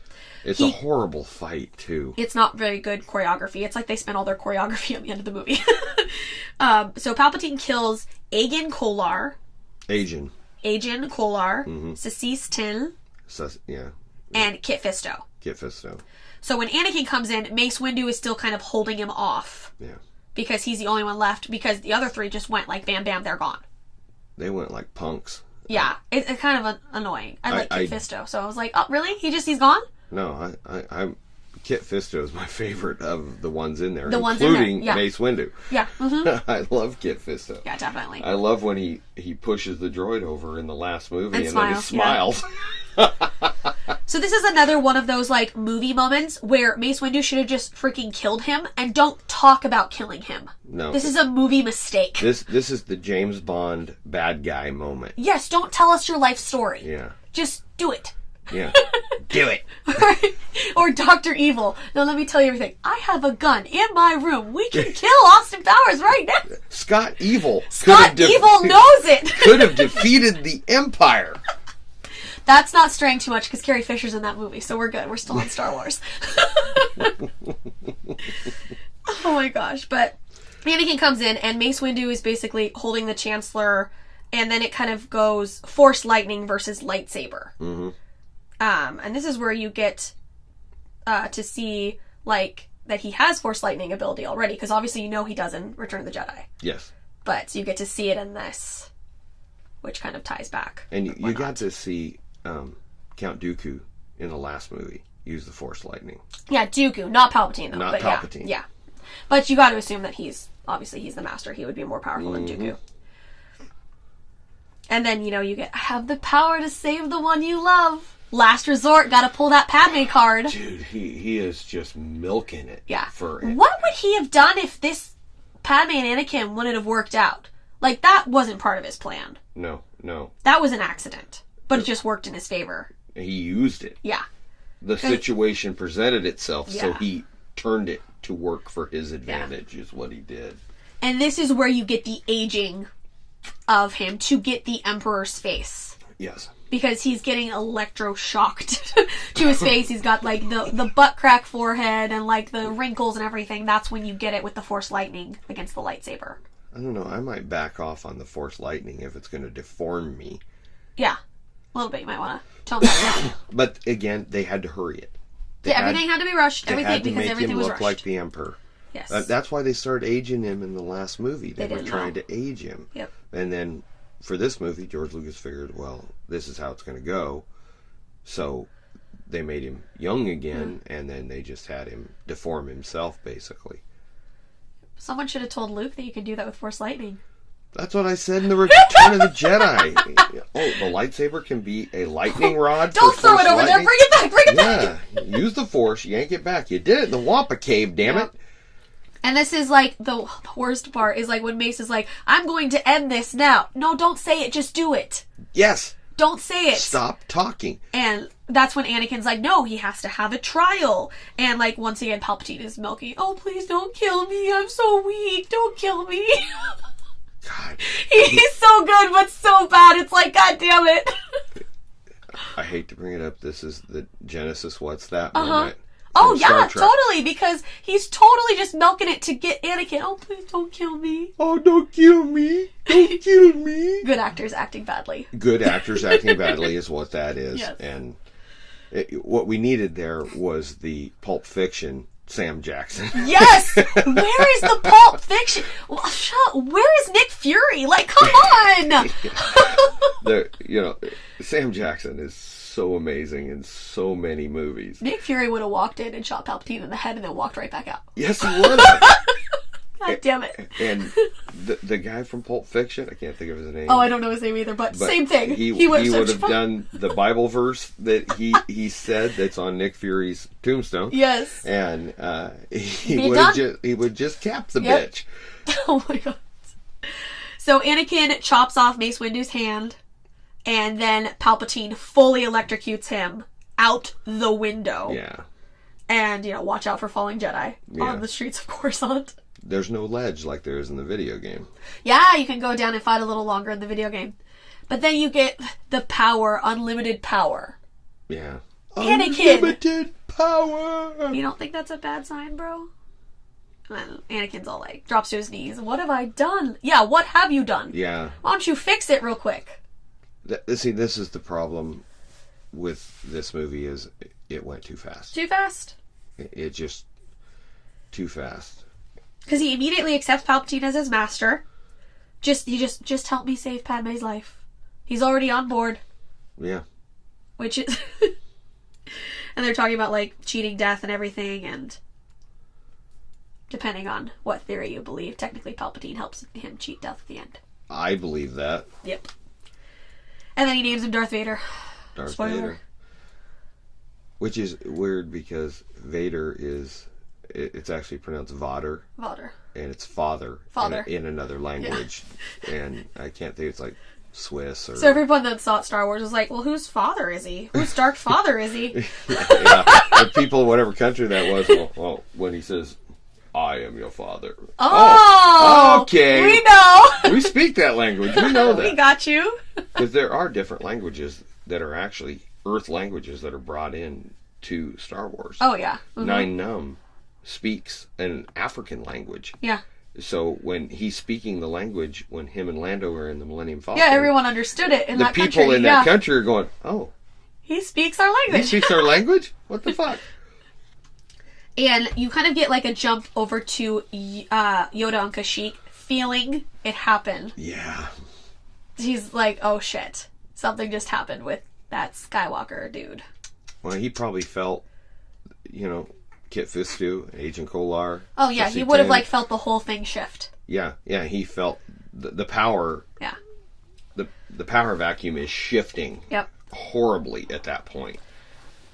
And Palpatine puts on the robe and officially looks like the Emperor. Definitely looks like he immediately goes from like Chancellor to Emperor just like that. And just like once again, like Anakin just changes so fast. Like he was just crying and upset for what he did, and now he's agreeing to go kill all the Jedi. Like what the fuck? What? It's too fast. Too fast. Too fast. And Anakin is meant to like go to the Jedi Temple and kill the Jedi there, and then go to Mustafar and kill the Separatists. Mm-hmm. Like you just like, oh okay, let me just my to-do list: kill the Jedi, kill the Separatists. Okay, thank you, save Padme. Bro. So then Anakin going to the Jedi Temple with the troops to kill the Jedi. And it's a great film scene. This is a great film scene, and this is where we're leading into probably the best part of this movie. While tragic, Order 66 is the best part of this movie, I think. Yeah. Because it's very intense. It's horribly tragic, but it's really good. This is the part, this whole section, that the friends I went with to see this movie in the theaters didn't understand why killing off all the Jedi was sad. They didn't understand why killing off all the Jedi was a big deal. Yes, Order 66 is a big deal. Well, see, I love it when he's marching into the temple with the blue and white clones. Yeah. They're my second favorite clones. My favorite's General Grievous on Kashyyyk, by far. But it's a good scene, because who the hell goes out in the woods wearing white? Yeah, seriously. You gotta wear fucking camouflage, for God's sake. Stormtroopers, not clone troopers. So that's why General Grievous is my favorite. Yeah. But I really dig the look of the blue and white. And I like how all the different clones in this movie have their different colors for their different units. Yeah, definitely. It's very, you take a clone that is the same thing as everything else, but you give them a personality and a unit. Mm-hmm. And I kind of dig that, but I'm a military buff. And I like military patches and pins where you identify units by that. So, and the whole like marching into the temple, I think a lot of people like that, and then they like recreated it with Kylo Ren in Last Jedi. Mm-hmm. Same thing. So then we jump over to Utapau again, and that's when Commander Cody gives Obi-Wan his lightsaber back. Literally seconds before Order 66 goes into effect. I probably should have held on to that for a bit. I say that every time. Isn't that from the book? Doesn't he say something like that? I believe he does, yeah. So then everything starts happening. Execute Order 66, where all the clones are going to turn on all the Jedi across the galaxy. And on Utapau, they shoot at Obi-Wan on the cliff with the boga, and they both fall. And that's what starts like the Jedi Purge scene. Yes. Is them falling. Which is like beautifully tragic. I don't know why I like this scene so much because it's so sad. It's horrible, but it's actually really, it's filmed in a way that's very heart-wrenching. Yeah. All the Jedi start dying, and then the score is tragically beautiful too. It's one of my favorite score pieces. Not that, dude. When I say one of my favorite score pieces, I literally have like 20 favorite John Williams score pieces, so I'm a fan. It's not the throne room. Can you imagine playing the throne room during the Jedi Purge? That'll make it I'll seem a little happy, bro, okay? This is a sad moment. No, it is a very sad piece of music. It's very good for the part. So some of the Jedi we see Ki-Adi-Mundi getting shot at, and he tries so hard to deflect it. So hard. But there's just like a whole like platoon of freaking clones with them. It's a whole platoon firing shooting at him. There's only so much you can do, and he lasts for a little bit until he gets shot. Yeah, he tries. He gives the best fight. Yeah. You see Aayla Secura on like the tropical looking planet. Felucia, yeah. And she gets shot in the back. Mm-hmm. But you said like in the book they did it on purpose because they the clones respected her. Yeah. And just wanted to get it over with. They wanted to get it over with, so they just shot her in the back. Yep. I love Aayla Secura. I was like, I know. It. I love Aayla Secura. Horrible.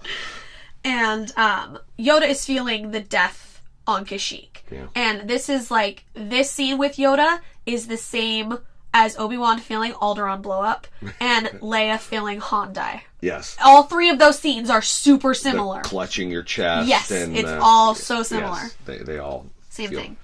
So Plo Koon, he's the one that gets his ship shot down. The fighter. He didn't have a chance. No. Where are you supposed to go? They're behind you. They're just going to blow you up. He didn't have a chance. And then Stasa Lee gets shot off the speeder bike. Yes. Once again, she didn't know either. No. They pulled back and then shot at her. She didn't have a chance. They dropped back into a firing position and she wouldn't have had a chance. And then back on Kashyyyk, Yoda senses it and actually jumps up and kills the trooper before they can kill him. He chops his head off. Yeah, General Gree and he's got a speeder bike helmet. The other guy's got a speeder bike helmet on, but camoed. And he offs both their heads in one swipe. And in that moment, the two Wookiees that are there, who are Tarful and Chewie, they're like, we need to get him the fuck out of here. What's going on? Yeah. They just like kind of look at each other and nod, and then Chewie leans down to pick Yoda up. And Yoda scurries up his back. To give him a lift. Yeah. Because they immediately know something's wrong. Yeah, yeah. Which is really sad because this is literally like the start of Kashyyyk being prisoners. No, it's the slavery. The start of the Wookiees being slaves. Kashyyyk. It is. It's so sad. It really is. And Chewie looks funny in this one. He does. He doesn't. It's like we had to put the money someplace else. So he doesn't look like the originals. He doesn't look like Force Awakens. He doesn't look like Solo. Yeah, any like the sequel ones or the originals. Any of the new ones, he looks really good. He looks like the original trilogy. And this one, he just looks kind of funky. A little funky. But I do like the whole Kashyyyk thing because I am a Wookiee fan because I've always associated the Wookiees with Bigfoot. Right. And, so I liked the fact that they took 6 Wookiees and copied and pasted them all over the place for the battle. Yeah. And the fact that the Tarzan yell is a Wookiee battle cry. Yeah, I liked seeing all the different Wookiees and Kashyyyk. Yeah, and Tarful looks good. Yeah, We've never seen him before. No, but he looks a good-looking Wookiee. Yeah. Yep. So, continuing the purge, the Jedi Temple, like, killing all these teens and the troopers shooting at the Jedi. And then Anakin goes and kills the fucking babies. Poor little baby Jedis. Like Master Skywalker, there are too many of them. What are we to do? And he lights it up and they all flinch. Oh my god, you're gonna kill those little baby Jedis. What is wrong with you? So sad. What do you think your wife would think of that? I really enjoy Darth Vader as a bad guy. He's great. Yeah. I have a great big Darth Vader sitting on my Coke machine. I love Darth Vader. This is the one thing that makes me not love Darth Vader. I mean, if he's going up against regular Jedi and he kills them, well, I can see that. I got no problem with that. But when he walks into a classroom, I think that's that's horrible. I think it's horrible, and I think it needed to be done because it's like, you're not supposed to like him. Like, Anakin's gone. Like, he's Darth Vader now. He's gonna kill all these children. No fucks given. Yeah. But I don't have a problem with him walking down the hallway in Rogue One. Those poor souls. I'm just like, fuck, yes, this is some badass shit. No, but when it's he walks sad. into that room with the kids, it's so sad. I don't like it. And from afar, Padme sees the temple is in flames and she's like crying. It's like, oh, no worries. Your husband's just over there killing babies. Exactly.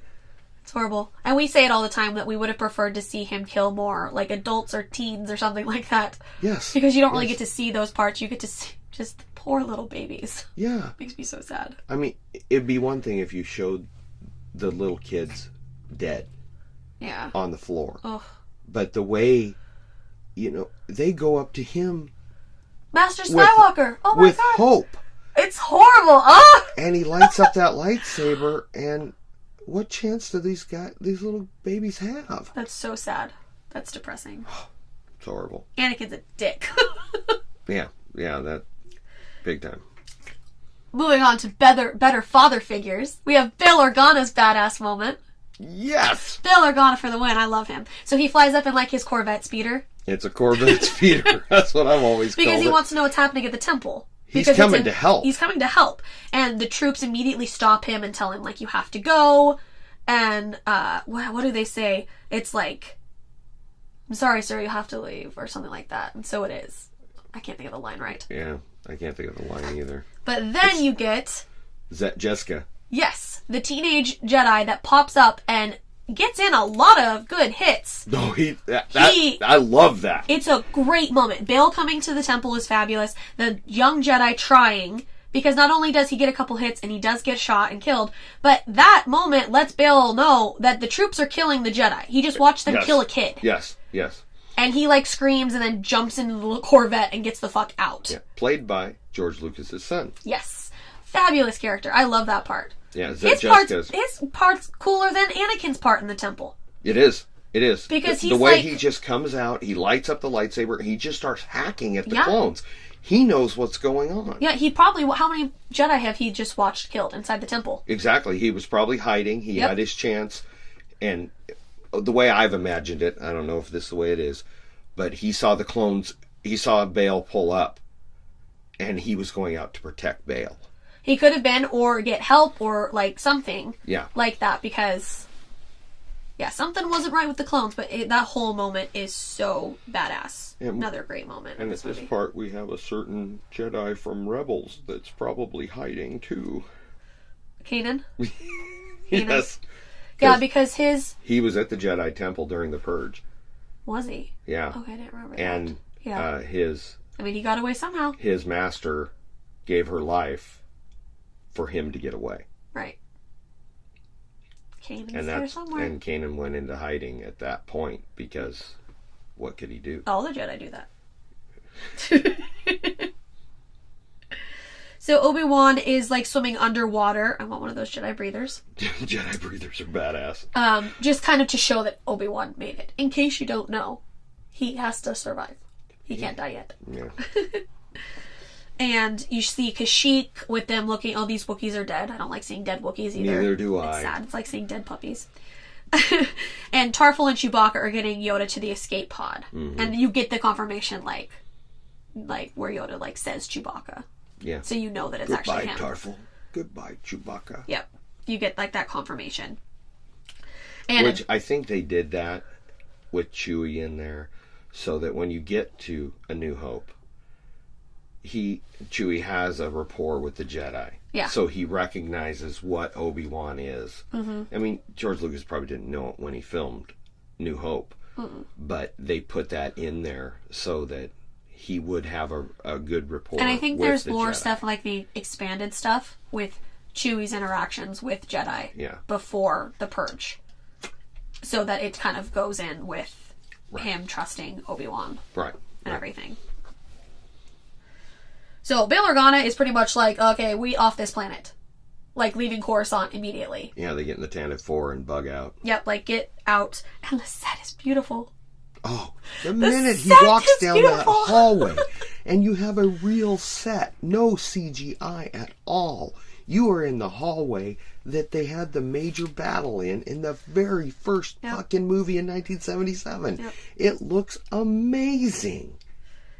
And the woman behind him is like a little Easter egg. She's supposed to be this character named Winter's mother, who is a character that's close to Leia in the Legends now. Yeah, you told me that during the last one. It's just a little random thing that I found out that's supposed to be Winter's mom. This is where my Padawan comes in handy. Yes, but it's all Legends now. It doesn't, because Winter takes care of Jason and Jaina at one point. They don't exist anymore. So sad. So on Utapau, Obi-Wan is pretty much grabbing his ship and getting off the planet. Mm-hmm. And he sends a distress signal because I believe he thinks that it's just his troops. My clones have turned against me. Yes. And Bail picks up on it, and he said that he had just picked up Master Yoda as well. Mm-hmm. So they're trying to, like, get all together or whatnot. And then Anakin, like, going back to the apartment, and Padme's all worried about him. Anakin's a douchebag girl. You just killed kids, and now you're going back to your pregnant wife. Your pregnant wife, yep. Mm-hmm. Yep. Good job. And the Jedi have tried to overthrow the Republic. Really? Bullshit. Oh, Anakin, what are we gonna do? How about, what are you gonna do, girl? This is another thing. Anakin, what are you gonna do? No! She's like a senator. She would go figure out her own thing. Yeah. This is another ruining of her character. Yes. She would go to the Senate and see if that's true. Or go figure out this, and this. Like, that's where the character gets ruined. That's what Padme from the last movie, or the first movie, Phantom Menace, or Attack she would have taken care of it herself. Like, went and got her own answers. She's written horribly in this movie. And we, like, say, like, we've said that multiple times, Padme's written really horrible in this movie. And all of the scenes that were decent of her are deleted. Yeah. Watch the deleted scenes, guys, if you haven't seen them, because it's forming the rebellion. Exactly. It's her and Mon Mothma and Bail Organa forming the rebellion. In the behind the scenes, up against Palpatine. She has some great scenes where she goes head to head with Palpatine like she doesn't give a fuck. Mm-hmm. Which is perfect for the character. It's just so unfortunate that they're deleted scenes. Like, I have to take them as canon in my head so that her characters aren't totally ruined, because the deleted scenes are so good. I'm not a big deleted scenes person, but Cassie shows me the deleted scenes. Yeah. And these deleted scenes should have been in the movie. Definitely should have been, because it leads everything up. And it would have led right into Rogue One, because the same actress that plays Mon Mothma plays Mon Mothma in Rogue One. Yeah, I'm so glad that they did that. Everything just would go perfectly. It would flow right into it. Yep. And that's the part that gives Padme her strength. Yeah. And they just cutting room floor. Yep. Very unfortunate. So Anakin tells her that he has to go to Mustafar to end the war. And, like, he wants her to stay there and wait for him. And 3PO tries to comfort Padme. Should've just went to Naboo. Should've went to Naboo. So on Bail's ship, Obi-Wan meets up with them. So it's Bail, Yoda, and Obi-Wan. And they're talking about, like, the dead Jedi. Yeah. And a coded message is being sent to all the Jedi to return to the temple. That's just shady. That's horrible. That's horrible. Oh, it's safe now. Come back to the temple. The war is over. Come back to the temple. That's horrible. Shady. Yeah, everybody's walking into a trap. So Yoda and Obi-Wan want to change the message and also learn more of what the hell is happening. Yeah, and warn the Jedi, do not come back. Yeah. Go hide somewhere forever. Yeah. Like, don't come back. So on Mustafar, which is like the introduction to Mustafar, lava planet, which has been talked about, right? That's the first time you see it. Yeah. Palpatine, let's see, like, talking to the Separatists, tell them to expect Darth Vader soon. Yes. Because they're just, like, chilling on Mustafar. They should probably get out. They should go to Naboo. Everybody should go to Naboo! Actually, you really shouldn't go to Naboo, because Naboo is put under really horrible things during Palpatine's rule, too, so... I didn't know that either. I mean, it's like the same thing. The Gungans are, like, slavery, like the Wookiees are. Like, all of that. The treaty stuff you see in Phantom Menace is gone with them, and then even, like, Theed and all of that is put on super tight restrictions. I don't know if it's because it's his home planet. I don't know what. I don't know if Padme pissed him off. I don't know. Could be any of the above. Could be any of the above. So Bail's ship is heading back to Coruscant when a message comes in from the Chancellor's office. That emergency meeting of the Senate is being called, and Bail says, like, he will be there. I've always hoped that little Skype screen doesn't go too far to the side, because Yoda and Obi-Wan are literally sitting right next to him. I think that every time. It's like, oh, hide! It better be zoomed in on right? Bail's face. And, like, Obi-Wan leans forward. I'm like, no, hide! Yeah, Masamida, that's the one that sends the signal. He's that that big guy, that's an asshole. Horn dude. Yep. So Yoda suggests that it will be easier to get into the temple if a special session of Congress is happening. Which is true. Very true. Anakin arrives on Mustafar, and he tells R2 to stay put. Probably because he doesn't want him to see what he's about to do. Exactly. Because, I mean, once again, R2's a hero. He might not be down for killing baby Jedi. Exactly. He'd be like, what the fuck? I'm going to go tell 3PO what you just did. 3PO, go tell your wife. 3PO tell everybody. 3PO tell everybody! Although he never told anybody about the wedding. I feel like they, did something to make sure that didn't happen. Because I feel like there would have been too many slips on that. So you kind of get, like, some jumpy back and forth moments. Like, you get Anakin walking into the Mustafar room and sealing the room shut. Mm-hmm. Then you cut to Obi-Wan and Yoda fighting the troops that are left at the temple, which is good stuff. Oh, it's badass. Good stuff, yeah. I wanted more of that. That was good stuff. When Yoda throws that saber into that clone, then jumps up and pulls it out. Swings it around. Almost chops his ear off, but he doesn't. Yeah, it's close. And then you go to the Senate session where Bail goes actually into the Naboo pod because he's sitting with Padme. He doesn't even go to the Alderaan pod. No. He just goes directly to her. And they're talking about the remaining Jedi will be hunted down and defeated. Yeah. This is... Guys! This is why the galaxy goes to shit for so many years. This is just like, okay? Yeah. I'm just gonna be chill with this? Obi-Wan and Yoda seeing all the dead bodies in the temple, and I think the biggest part for that is they were killed by a lightsaber. They know it's not blaster. By lightsaber, this Padawan was killed. Which is like an immediate so it wasn't the troopers. And then you jump to Mustafar where Anakin is killing the Separatists. They were all the pawns anyway. This whole time they were just part of the plan. The whole galaxy is a giant chessboard. Pretty much. For Palpatine. And he's playing both sides. And then you got Palpatine. The attempt on my life has left me scarred and deformed. Oh, poor baby. Anakin killing again, and a pretty evil look from him during that part. Mm-hmm. He gone. And then that's when we go back to the Senate and create the first Galactic Empire. Padme looks worried as hell, so does Bail. Yeah. They look very uncomfortable. And then, you get Padme's best part of this movie. So this is how Liberty dies, with thunderous applause. Yeah. The best part. Which would have led right back into, so that rebellion we're building, good idea. Yeah. Would have led right back into it. Let's get on that. Yeah. Let's keep those plans going. Let's see. Obi-Wan changes the code to tell the surviving Jedi to stay away from the temple. And for whatever reason, he wants to see the security footage.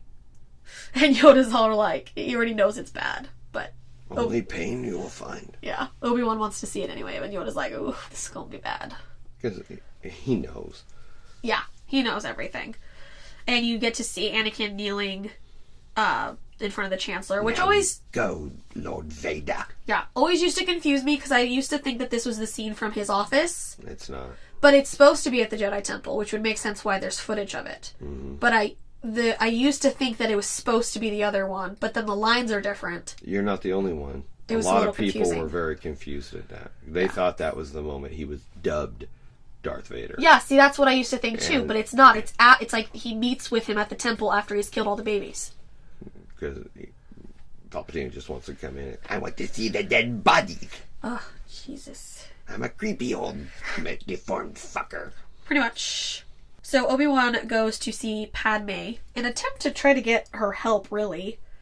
And he pretty much, no joke, just Anakin has turned to the dark side, killed some younglings. You want to help me out here, girl? Yeah. Because I don't know what to do with this. And she doesn't believe him. Well, doesn't believe him.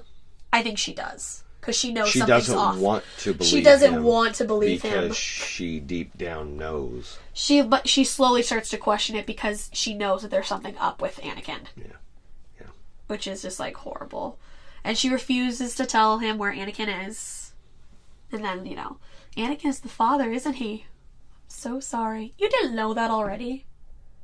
I think he knew it. He was just keeping it quiet. I'm just gonna ignore this. Look away. I think, seriously, that's what it was. I mean, okay, so, none of this happens, okay? And then we have these two little babies that, can move stuff with their mind. And everyone's like, oh, Padme, that's interesting. What's their last names? And the ones whining about power... I was going to die. He dated. Well, you sound just like Anakin. You sound just like Anakin. And Leia sounds just like Padme. Yeah. The good version of Padme. Let's correct that. Aggressive negotiations. Aggressive negotiations. Yes, there you go. So Obi-Wan leaves, and the whole thing was just a ploy to get Padme to leave. Yeah. To follow her. And you kind of jump over to Anakin crying on Mustafar. If you're crying and upset, stop being evil. Mm-hmm. Could you stop? And he's got the colored eyes. Yes. So it works because Padme leaves for Mustafar to meet up with Anakin. And Obi-Wan does that same little move. Mm-hmm. Yep, shutting the door. He sneaks on board and hides on the ship. And because Padme convinces her security to stay, she's just going by herself with 3PO. I like her Nubian ship. The Nubian ships are badass. But I like Chrome. Yeah. So in Palpatine's office, Anakin says that the Separatists have been taken care of, and then on Mustafar, he sees Padme's ship arriving. She made great time. There's another time jump. Yep. And she looks really worried when she arrives because she knows Obi-Wan was telling her the truth. Yeah, yeah. So she knows. She wants to question Anakin about it. And Anakin goes out to see her. And here you go. She looks pretty upset there, right? Okay? Mm-hmm. So maybe the baby feels how sad her mommy is. Very beautiful, but sad. I'm trying to grasp 4 straws here, because George Lucas didn't have a plan. Very true. That's what I go with. But I go with the same thing, like I said, with the window thing. If we're tapping into the babies for the forced look thing and feeling Anakin, then I just go with Leia felt how sad she was at the end of her life. Yeah. That's what I go with. Very possible. So Padme runs out to see him. Her bump's a different size yet again. And this is where you get, like, the Padme and Anakin conversation, which is pretty much like the end of their relationship. Mm-hmm. Quite literally. And, you know, he knows about us. Us? He knows. Obi-Wan, yep. Yeah. And Padme is, like, trying so hard, but he's, like, so far gone. Like, you know, come away with me.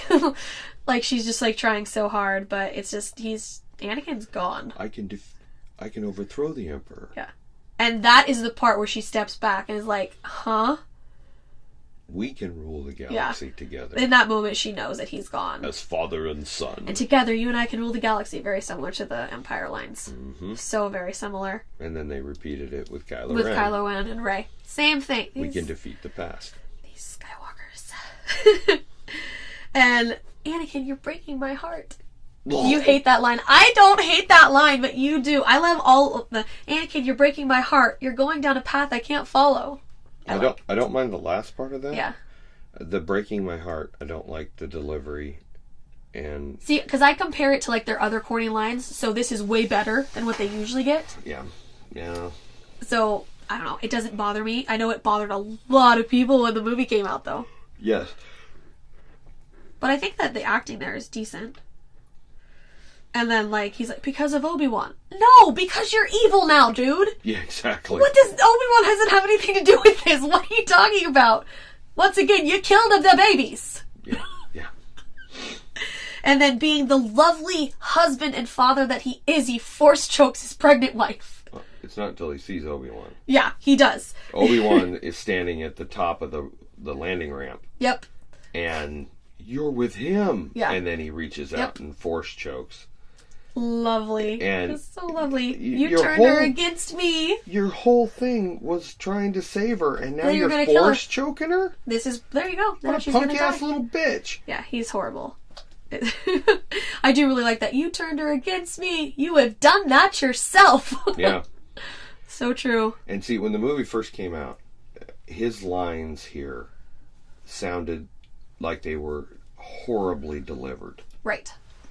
But I was listening to a podcast that says, imagine those lines being said by James Earl Jones.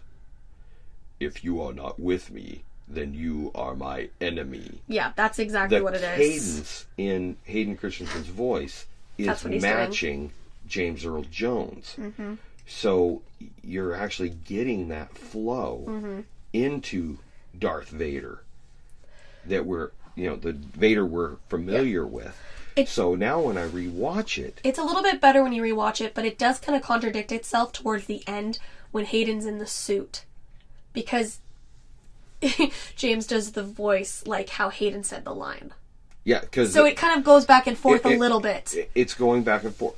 And I don't really mind the back and forth. Well, because he's not fully Darth Vader yet, He's not fully, but when he says that to Obi-Wan, you're getting that Darth Vader. Yeah. But then, at the end, when he's in the suit, he's reverting back to the Anakin. So James Earl Jones is saying it like Hayden Christensen would say it. Yep.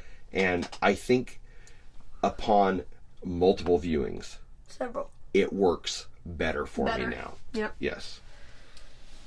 Obi-Wan drops another robe. Take a shot every time a Jedi drops a robe. God damn, we're going to be drunk by the time we get done with this. So they're kind of circling each other, and Obi-Wan does lean down to check on Padme. Yeah. I'm glad you're worried about her. Her husband doesn't care. Not anymore. And then this is when you really start the Obi-Wan and Anakin lightsaber battle that is super intense. It is the best lightsaber battle with emotion. Yeah, because there's a lot going on there. It's my third favorite still, because Darth Maul and Obi-Wan will always be my favorite. And then the Red Room with Last Jedi bumped it up. Oh my God, that was so good. Some good stuff. But that's really not taking anything away from this one, because there are no stuntmen in this fight. Yeah, it is the actors who, every time there was a break in filming, they would grab sticks and go beat the shit out of each other. Yeah, exactly. They were practicing and practicing and practicing, and it shows. Yep. It is so well choreographed and done by the two actors. Agreed. So you start to kind of like jump back and forth a little bit between Mustafar and Coruscant, because you see Yoda entering Palpatine's Senate office, throws the red guys against the wall, and you get like Force lightning versus Yoda, and then it like zaps Yoda across to start that little battle. Multiple battles happening at the same time. Yes. And then Mustafar, once again, so fast. The choreography is just like super fast. Just really well done. Like, props to them. Because it's so fast. It is fast. Like, one of the first where they like come towards each other and like the sabers are just going boom, boom, boom, back and forth. It's so fast. It is amazingly done. Yep. Amazingly shot. Yeah. And then Coruscant, Palpatine comes towards Yoda and he starts to wake up. And then, like, Force pushes across the room. So then that's when you get the Palpatine versus Yoda lightsaber fight going up into the Senate room with the pods. Mm-hmm. Then, you know, Mustafar, Obi-Wan and Anakin kicking shit out of each other. Back to Yoda and Palpatine. I do really like the saber fight around the pods. I think it makes for a very interesting setting. Oh, it is. Jumping around and hopping and whatnot. Very different compared to the Mustafar setting. So you kind of have very opposite fights happening. And then I threw the whole Senate at him. Yeah, there you go. Robot chicken. Yeah. And then Anakin and Obi-Wan, like, Force versus Force in that moment, where they both blow each other back across the room. Love that. I love it too, because there's, like, kind of, like, equally matched there. Yeah. They just blow each other back. And I have no interest in ever visiting Mustafar. No. I don't need to go to Mustafar. No. No, thank you. And as you said, throwing the whole Senate at him. Palpatine starts throwing the pods at Yoda. That place is going to need a remodel. Definitely. Most definitely. There's like Force lightning and Yoda falling. Ouch. And Yoda loses his damn robe. Shot. Another shot. I do like when Yoda's slipping off of the pod. It's like a fingernail holding him up. And you see the fingernail scratching scratch, and as then it's coming down, and then he falls. Obi-Wan and Anakin on this little bar above the lava. No thank you. They're like balance beaming across lava while lightsaber battling. Yeah. No thank you. And then Yoda is crawling through the tubes to call Bail Organa and turn on his homing beacon. Yeah. So he can, because that was like the escape plan there. And Bail in his Corvette. His Corvette. And then no sign of him. Then he's not dead. And then Palpatine's like, I sense Lord Vader is in danger. I sense Lord Vader is in danger. Yep. Mustafar, lava spilling, saber fight continues. It's just like very back and forth as like the different battles are happening. Because the Mustafar fight is quite long. It is. So it's kind of better that it's broken up, because if not, it would just be such a long fight sequence. And it's a bitch in the video game. I completed the levels. I don't know what you're talking about. I made it to the Death Star level. I didn't. Some damn floaty things in the lava that I couldn't force recharge. Son of a bitch. Yoda drops through and into Bail's speeder, and he's like, failed I have. And I kind of don't like that part, because there's never a rematch or anything. No. Like, he's just like, failed, and like, that's it. There's never a rematch or anything. Done. Because it almost seems like it would like lead up to like another, but it's like, no, you've seen the originals, there's no rematch. Right. One of them gets thrown down a tube, the other one disappears in his bed. Like, there's no rematch. Yeah, and you know, Ian McDiarmid is not that good with the saber. You see it before with the Jedi, and you see it in this one.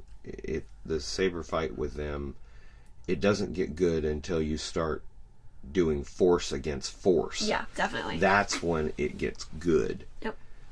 Whereas on Mustafar, it's saber against saber that is Mustafar, so good. Climbing on things, more lava, just lots going on. And then, like you said, they're on the little floaty things, still fighting. Still going back and forth. Chancellor Palpatine is evil. From my point of view, the Jedi are evil. Then you are lost. Yeah. Sad. Poor Obi-Wan.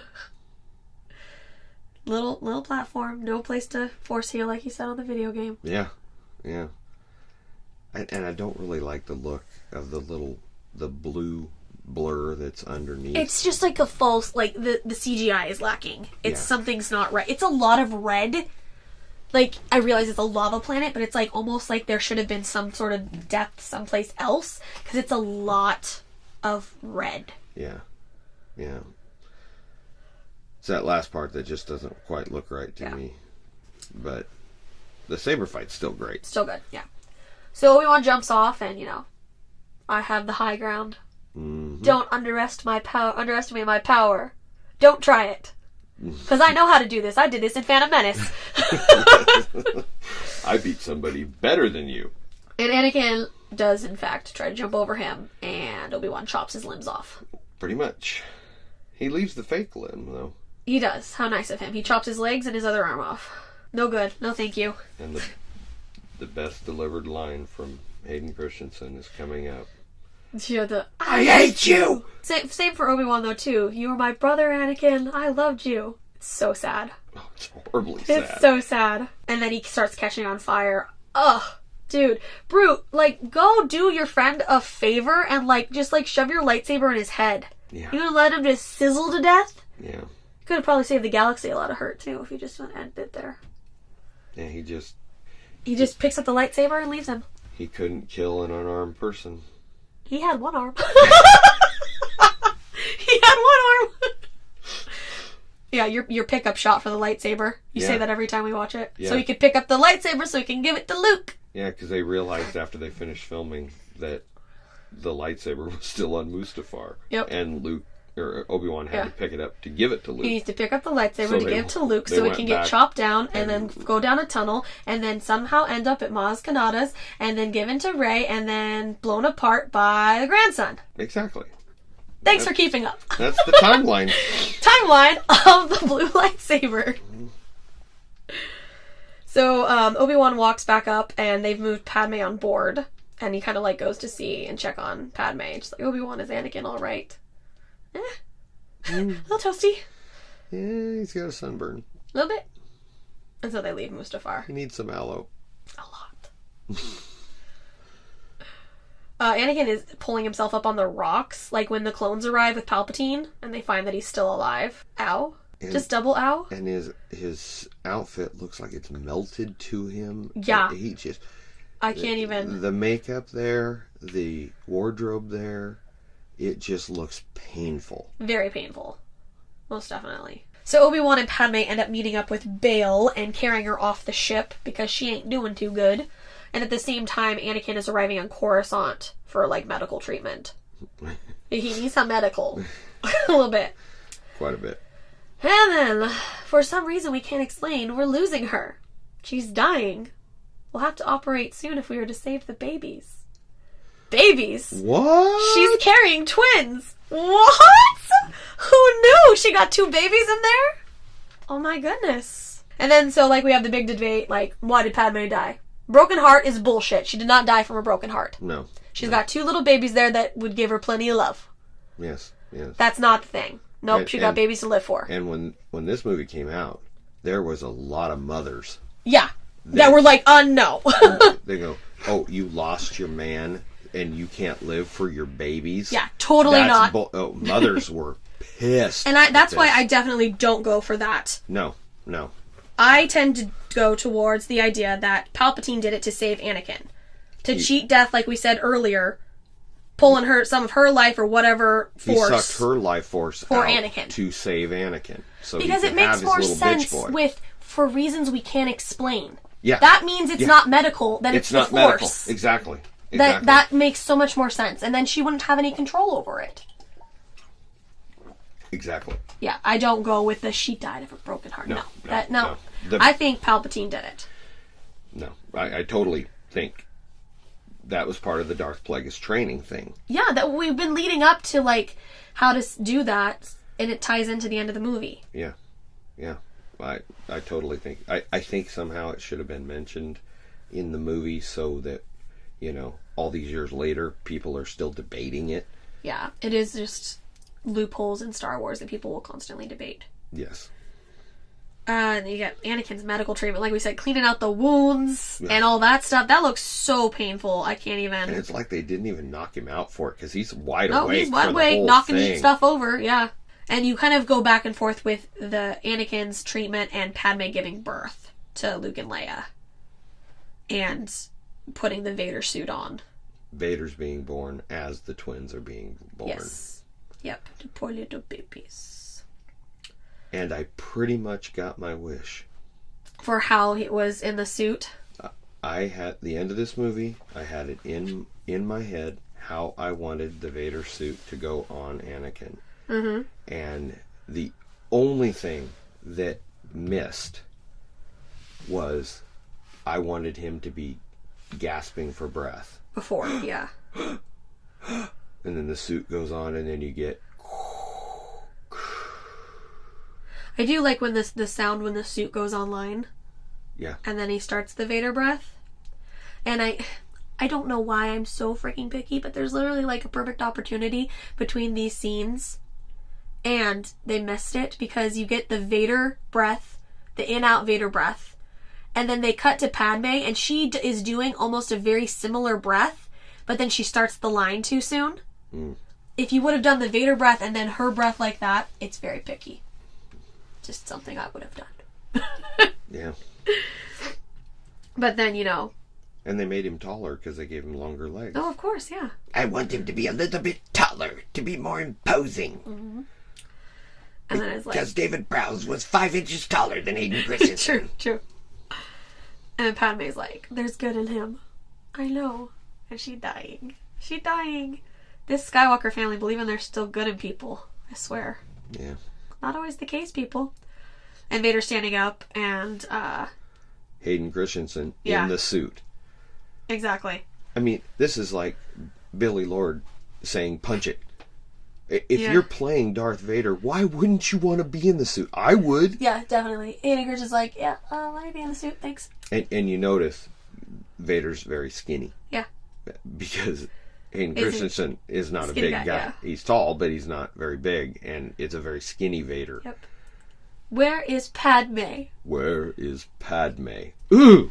God, that just gives me the creeps. Says it's so much like Hayden. Is she safe? Is she alright? Yeah. The way Hayden Christensen would say it. It's totally in that cadence of the Hayden Christensen, but it's James Earl Jones saying it. In your anger, you killed her. No, she was alive. I felt it.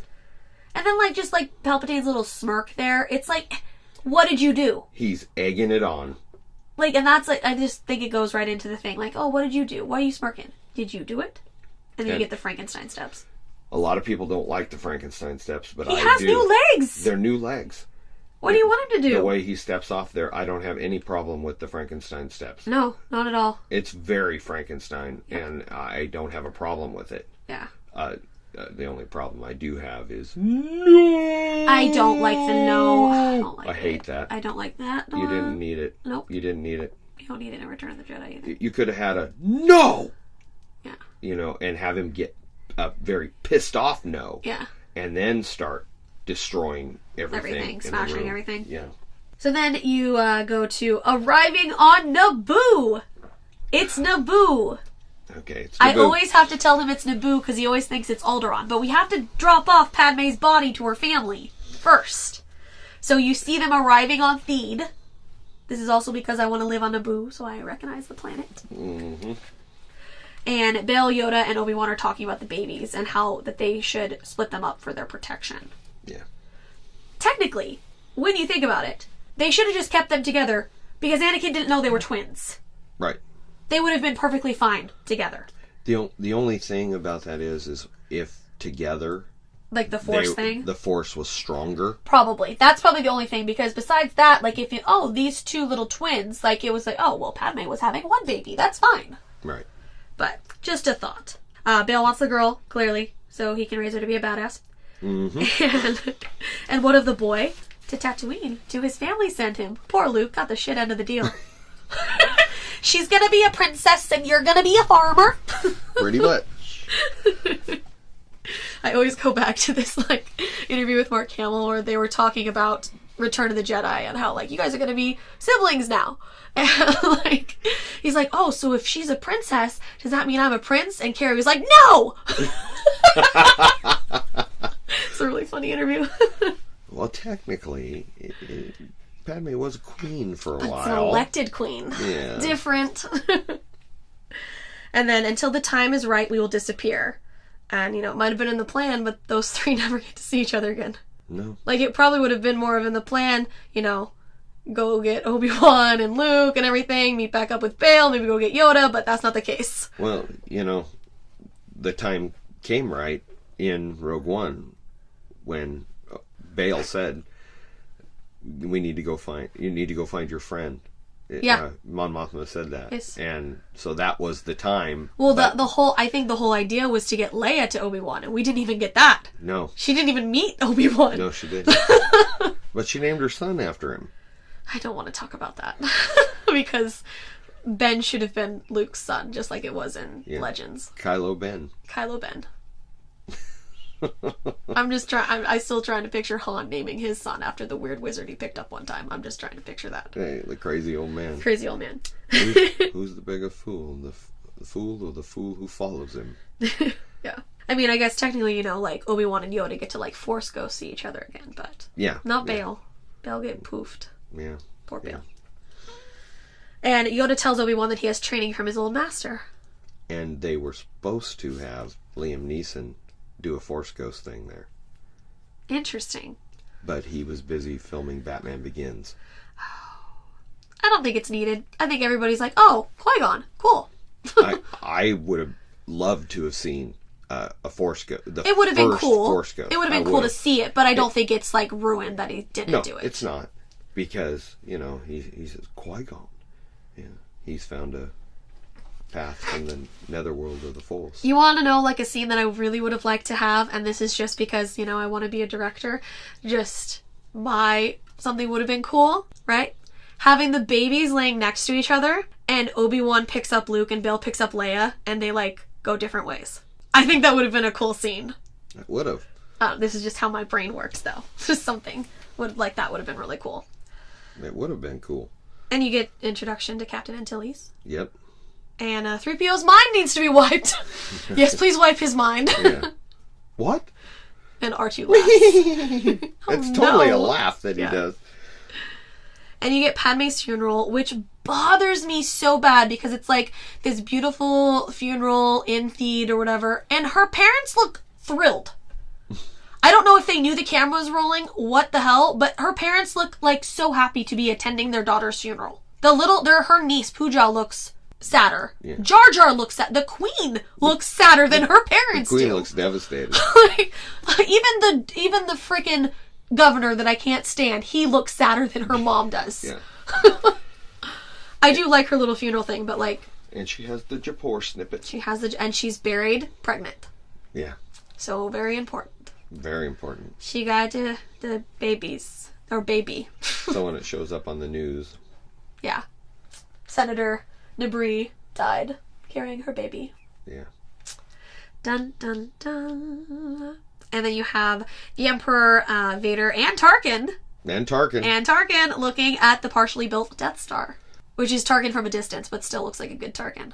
Well, they found an actor that was close to a young Peter Cushing, and they put some prosthetics stuff on his face to make him more the higher cheekbones. Yes, exactly. Yep. And it's obvious it's Tarkin. Oh yeah, you see a side view of him immediately. You're like, oh yeah, they're with Tarkin. Okay, Tarkin's already in. Yeah, there you go. Immediately, and then to Alderaan, where Bail takes Leia home to Breha. Hey, I found a baby. Can we keep her? You always say, hopefully he gave him a call first. Yeah, yeah. Maybe a text. Can you text your wife, like, hey, I found a baby, should we keep her? Facebook Messenger or something like that, you know, hey, I got a baby. And Obi-Wan shows up on with Luke on Tatooine to, you know, once again, like we said, hopefully they called Owen and Beru beforehand. Here's a baby. You've met his parents once. Yeah. You like him? And Beru's so cute. She is. And, from a certain point of view, Bruce chapter. If you guys haven't read that book, it's a really good chapter. It's a great chapter. Talks about receiving Luke, too. Yeah. Seeing Luke and everything. I didn't finish that book because they spend forever on Tatooine. In Mos Eisley. Yeah. I'm still in Mos Eisley. I need to finish the book. They do a chapter on every character in the cantina. I think it's accurate. Actually, I made it past that. I made it to Yavin. Oh, I'm not even on Yavin. I'm still on Mos Eisley. And the Yavin stuff was good, but I took forever to get through the whole Mos Eisley thing. So then you have Obi-Wan looking at Luke and leaving him with the twin sons. Yep. Which is Luke's start, middle, and end. Pretty much. Yep. And that's the end of Revenge of the Sith. And the thing that I liked about this, before there were the later movies, the first ship you saw in 1977 was the Tantive 4.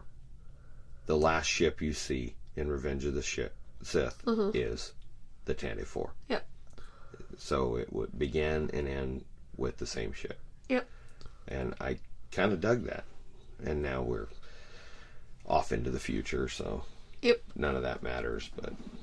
And that also ruins the whole first movie. I was 12. Last movie, you were 12. And now it's everything. Now Disney's milking it for all it can get. Yep, that it is. So sounds like they're slowing down on stuff, though. I think they're getting that they should probably slow down. Maybe. Time will tell. I don't know. I think it's really going to depend on how this next movie does. Even though Solo, I came around on Solo, like I said. Yep.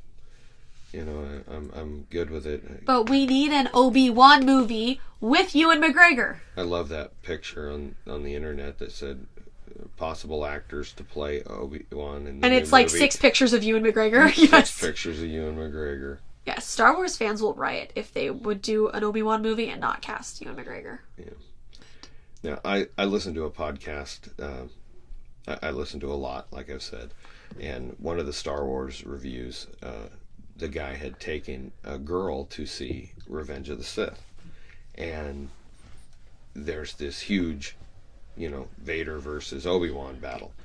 So when she had never seen A New Hope. So when they came together in A New Hope, she leaned over and she goes, "Oh, now it's on." And he looked at her and he goes, "Not so much." They got arthritis these days. So that's the hardest thing about watching New Hope now is to see the much slower battle. If you want a faster battle, complete the video game and see the Death Star expanded level, and you can go much faster with Vader versus Obi-Wan. Well, I snuck into your level and played that. Yes, this is true. It is much faster, but I think that was another issue with the people that we saw this movie in theater. They didn't know it. Like, oh my God, is Obi-Wan gonna die? No, he can't die. No. There's people that cannot die. Yoda can't die. Obi-Wan can't die. Bail Organa can't die. Okay, these people can't die. Exactly. That's the hardest thing about a prequel. You know who's going to live, who's not going to live. Yep. And that's why when Force Awakens came out and you had your real first Star Wars cliffhanger, I didn't like it. Yeah, because which is the next one we're doing. Force Awakens is the next one, so that will be very different because that was a very different Star Wars experience for me. Yes, it totally different. Because before, when you watch Star Wars, there's no cliffhanger with Star Wars. You get medals and everything ends. But then when you watch Empire, there's a huge cliffhanger with Empire. And all you had to do was stick in the next videotape. Yeah. You didn't have to wait 3 years like I did. Nope. Just do the next videotape. But with Force Awakens, we had to wait 2 years. And then we got waiting again. But then they gave us Rogue One to hold us over. Yep. Which I still really, really like. Yeah, we're going to do that soon. So any closing thoughts on Revenge of the Sith?